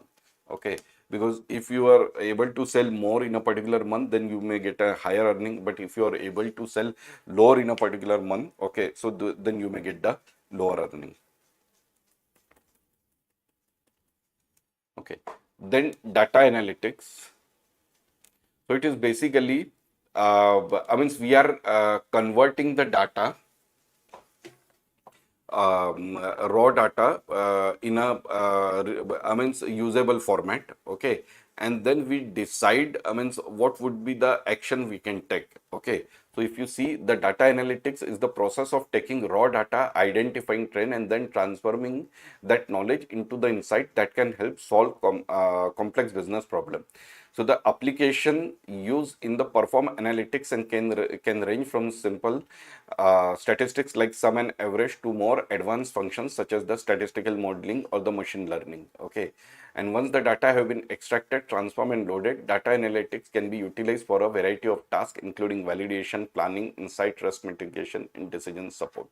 So whatever may be the data we have, okay, so like say for I have a data, okay, month wise order entry data. Okay, so January, Feb, March, like this. So here it is 50,000 order entry, 70,000, okay, 80,000, okay, and the conversion for this period for this project is roughly 3 months. Okay, so I can predict the sale of the April, because January order I can get it that get executed in the month of April, February order that get executed in the month of May, and the March order that may get executed in the month of June. So this way we can do it. Okay. Okay, so once you prepare the information, then what you can do? Okay, so on the basis of data, you can do the descriptive analytics, describing or expanding what has occurred. Okay, say for like there is a report we prepared. where because I mean the particular drawback there may be an issue with the quality. Okay, so this quality is mainly because of labor utilization, or because of the raw material standard, or because of the machine breakdown. Okay, so that we will get in a descriptive analytics. Okay, so here once the event is over, okay, and then we are going to analyze the fact. Okay, and there you cannot get any exact result, okay, or the exact outcome. Okay, this is basically we apply to the specific situation. Then diagnostic analytics. Okay, so we are I mean in a descriptive analytics, what we the report we will get, okay, because of this reason that happened, or because of that reason this happened, so it is given a description. Okay, in a diagnostic, basically we are like we are doing a ratio analysis or trend analysis. So in this situation, we may get the this is basically more of a generalized. Okay, say for the freight expenses, I'm comparing with the sales. So whether my freight expenses as compared to the sale increases or decreases. So that is also the diagnostic, means whether I maintain my efficiency in dispatches or not. Okay, so this is basically the explaining why it occurred. Okay, so that is basically the backward looking. Predictive and the prescriptive analytics. Okay, so in prediction, on the basis of past trend, what can be the future situation that we are going to predict, and prescriptive, what we need to do. Okay, prescribe what could or should occur. Okay, so that is basically the forward looking. Okay, so you just need to keep in mind descriptive and prescriptive. This is basically the theory base, and diagnostic and the predictive, this is basically the imagination base. Okay, in a descriptive is basically the I mean, so we are preparing a statement of I mean why the particular situation happened. So that is applies to the special situation. Diagnostic is basically it is a generalized situation. Okay, on that basis you can predict the trend. Okay, and once you predict, then what you need to do. Okay, that you can prescribe to the I mean users. Okay, so prescribing what could or should occur. Okay, so this way you need to consider. Okay, so descriptive analytics indicate what happened. The form of analytics summarizes the activity that has occurred within a given attribute or attribute. So, for instance, the number of click thought on the link in a direct marketing email would be formed descriptive analytics. So, common descriptive analytics technique include the following: observing summary statistics such as the data set minimum, maximum, mean, median, mode, record count, and sum. Sorting the data to reveal the ranges and pattern, analyzing the data based on age, location, time, income, or other distinguished characteristics. So, particularly in a descriptive analytics, you are getting a report, okay, and you come to know, okay, for which area we can target, we have a more buying, okay, or which age group they are buying our product, okay, they are more buying our product, okay, so that that information you can get it. Diagnostic analytics, so it is basically reveal why an event happened. So it goes a step beyond descriptive analytics and attempt to uncover the certain pattern and relationship within the data set to explain why an event or a result occurred. So there may be a specific question that diagnostic analytics can solve, such as why did a particular group of customer have a higher response rate or an advancement than others. Okay, so in a diagnostic, like particular group of customer or particular age group of the customers, they are buying our product at a very high rate. Okay, so why this happened? Okay, so that we can find out in a diagnostic analytics. So it is performing a drill down analysis which involves mining underlying data to answer the question for the better understand the descriptive analytics. Then performing a cluster or profile analytics to determine if any similar group of variables reveal things or unknown answer to the question, and the performing correlation analysis between two or more variable in data set to determine whether the change in one data point were related to change in another variable. Performing sequence check, see if there are any gap in duplication issues in the event of unexpected result. Okay, so it is just a reconfirmation of the diagnostic analytics, and it gives the more descriptive analytics, and it gives the more insight on the aspect covered in the diagnostic analytics. Okay, so on the basis of diagnostic analytics, we can predict the future outcomes. So predictive analytics self forecast future data points by transforming insight into the foresight. So projecting what will happen based on the historical data.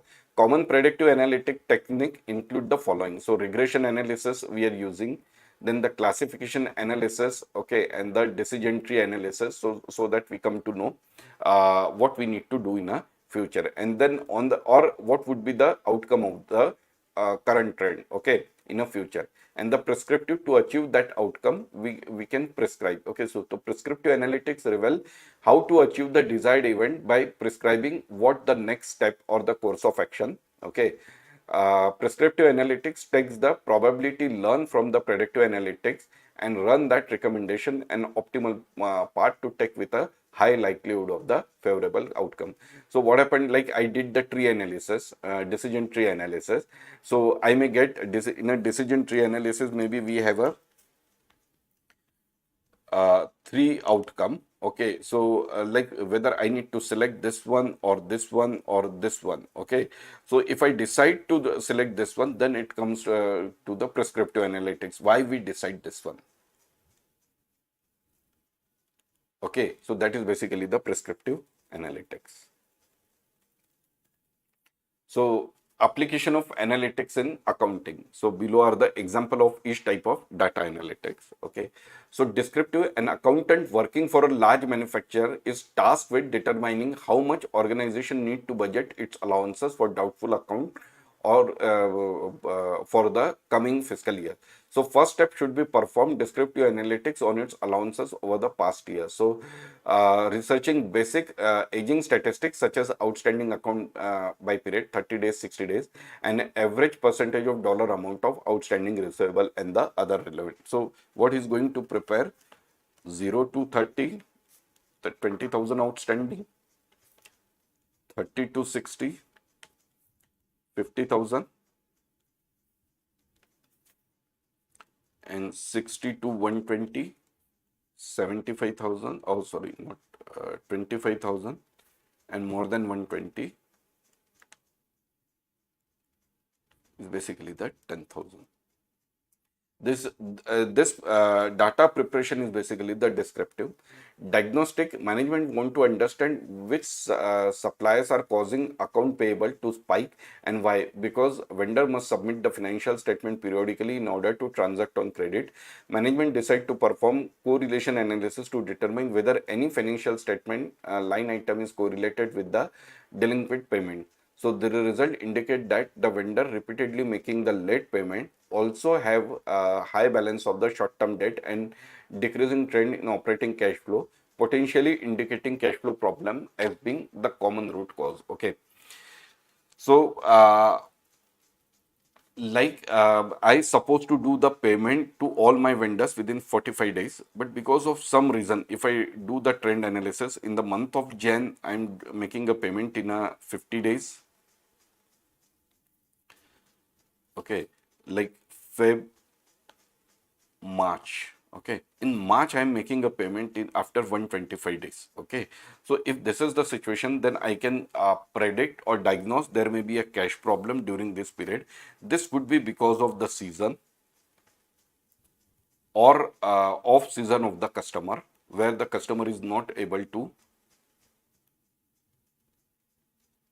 customer is not able to make the payment to us, and because of that reason the cash flow may get disturbed. Okay, in a predictive, an electronic power company wants to project its outage over the winter month. The company has performed regression analysis using the 20 years of historical data and discovered a strong relationship between fall temperature and the winter outage. So therefore it uses predictive analytics and apply the current year fall temperature to the model. Okay, so like on the basis of past trend, as we calculate the regression equation, total cost, what would be my variable component and what would be my fixed component. This way, for any volume, we can calculate the total cost. So on the basis of past trend, I can predict in which month I may get the or absorb the more power outage. Okay, and the prescriptive, a large corporation want to expand internationally into multiple countries. It want to see which combination of location would result in the highest profit with the lowest tax implication.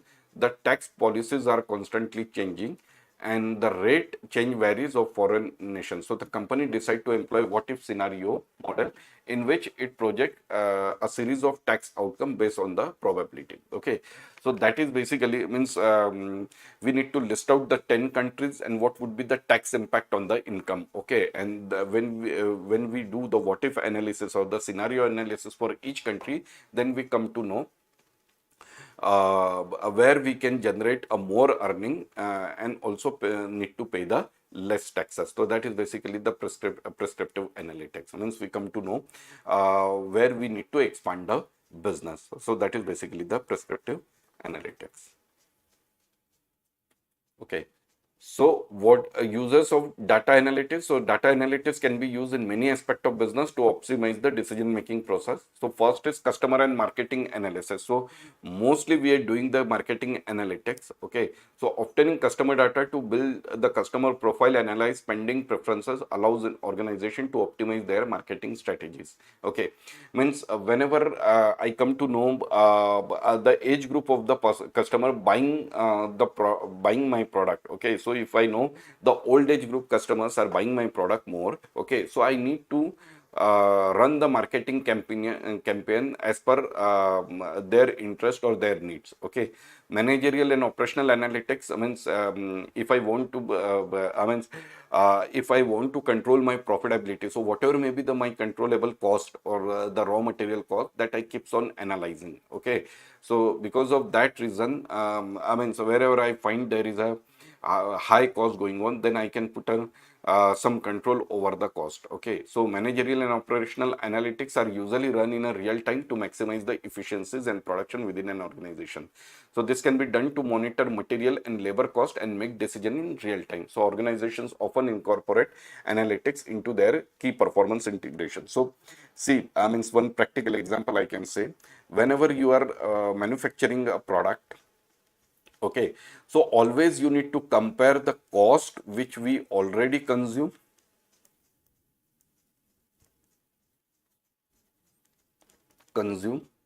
then plus cost committed. Committed means you have not consumed but you decided to consume, and the cost which may further require. Okay, you need to all together, and then you need to evaluate whether your product is profitable or not. If you take a decision on the basis of cost already consumed, then you may not end up with the right decision. So you need to add all three and then evaluate whether your particular project is profitable or not. Then the risk and compliance analytics. Okay, so you need to see a particular department who is responsible for say for the submission of the safety reports, and if we continuously get the mail from the department that we are not able to submit the report in a timely manner. Okay, so that is basically the means every department need to comply with the some compliances aspect. Okay, and if a particular department continuously delay in submission of the compliances, okay, so we need to monitor that department thoroughly. So this is basically the risk and compliance analytics. Financial analytics. Okay, so we need to keep on evaluate what would be my financial performance. In terms of the profitability, in terms of the sales, in terms of the working capital requirement, in terms of the long term requirement. Okay, so say for if I decide before initiating any project, if I decide my payback is the 3 years. Okay, whether I'm able to achieve the payback in 3 years or not, that we need keeps on evaluating. So it is not like this only after 3 years we need to see. On 6 monthly basis or yearly basis, we need to evaluate whether we can achieve my payback in a 3 years time. Audit analytics. Analytics are key to an audit. Audit typically involves 4 type of analytics: assessing risk, providing assurance and around certain operation, establishing threshold and expectation, and improving the quality of the audit by testing the full population. Okay, so whatever the ratio analysis we are doing, this we are doing to establish the expectation. Okay, so whatever the numbers we have, on that basis we need to first assess the risk. Then we need to see whether we have a comfort on a particular number or not, and we need to that we can achieve by creating one expectation, and by comparing it with the actual, so which will improve the quality of audit by testing the full population. Tax analytics, government entities, organization, tax accountant and analyst use tax analytics to organize the tax information and guidelines, improve tax planning, and monitor the tax performance indicator. So whatever may be my the current year income, okay, on that basis I keeps on projecting, or the government keeps on projecting what the tax revenue they are going to collect, okay, and accordingly they may be decide the disbursement plan. So these are basically the tax analytics. Okay, so in this portion you need to focus more on this 4 point, like descriptive analytics, diagnostic analytics, predictive analytics, and the prescriptive analytics. Rest is just for information. You will not get the much question on it. But the descriptive and diagnostic is basically the backward looking. Predictive and prescriptive is basically the forward looking. Descriptive, as name suggests, we just give a story. Diagnostic is basically the trend analysis, what we are doing. Predictive analytics means what could happen in the future, and the prescriptive analytics what we need to do. Okay, so this 4 points you just need to keep in mind for data analytics. Rest I don't think you will get much question. Okay, so the variance analysis will start in a next class. Any doubt till now?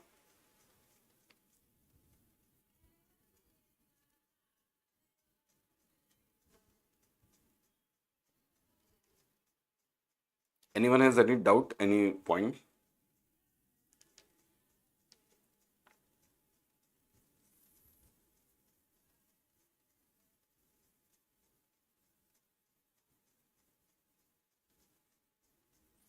Okay, so if no one has any doubt, then we can close the class for today.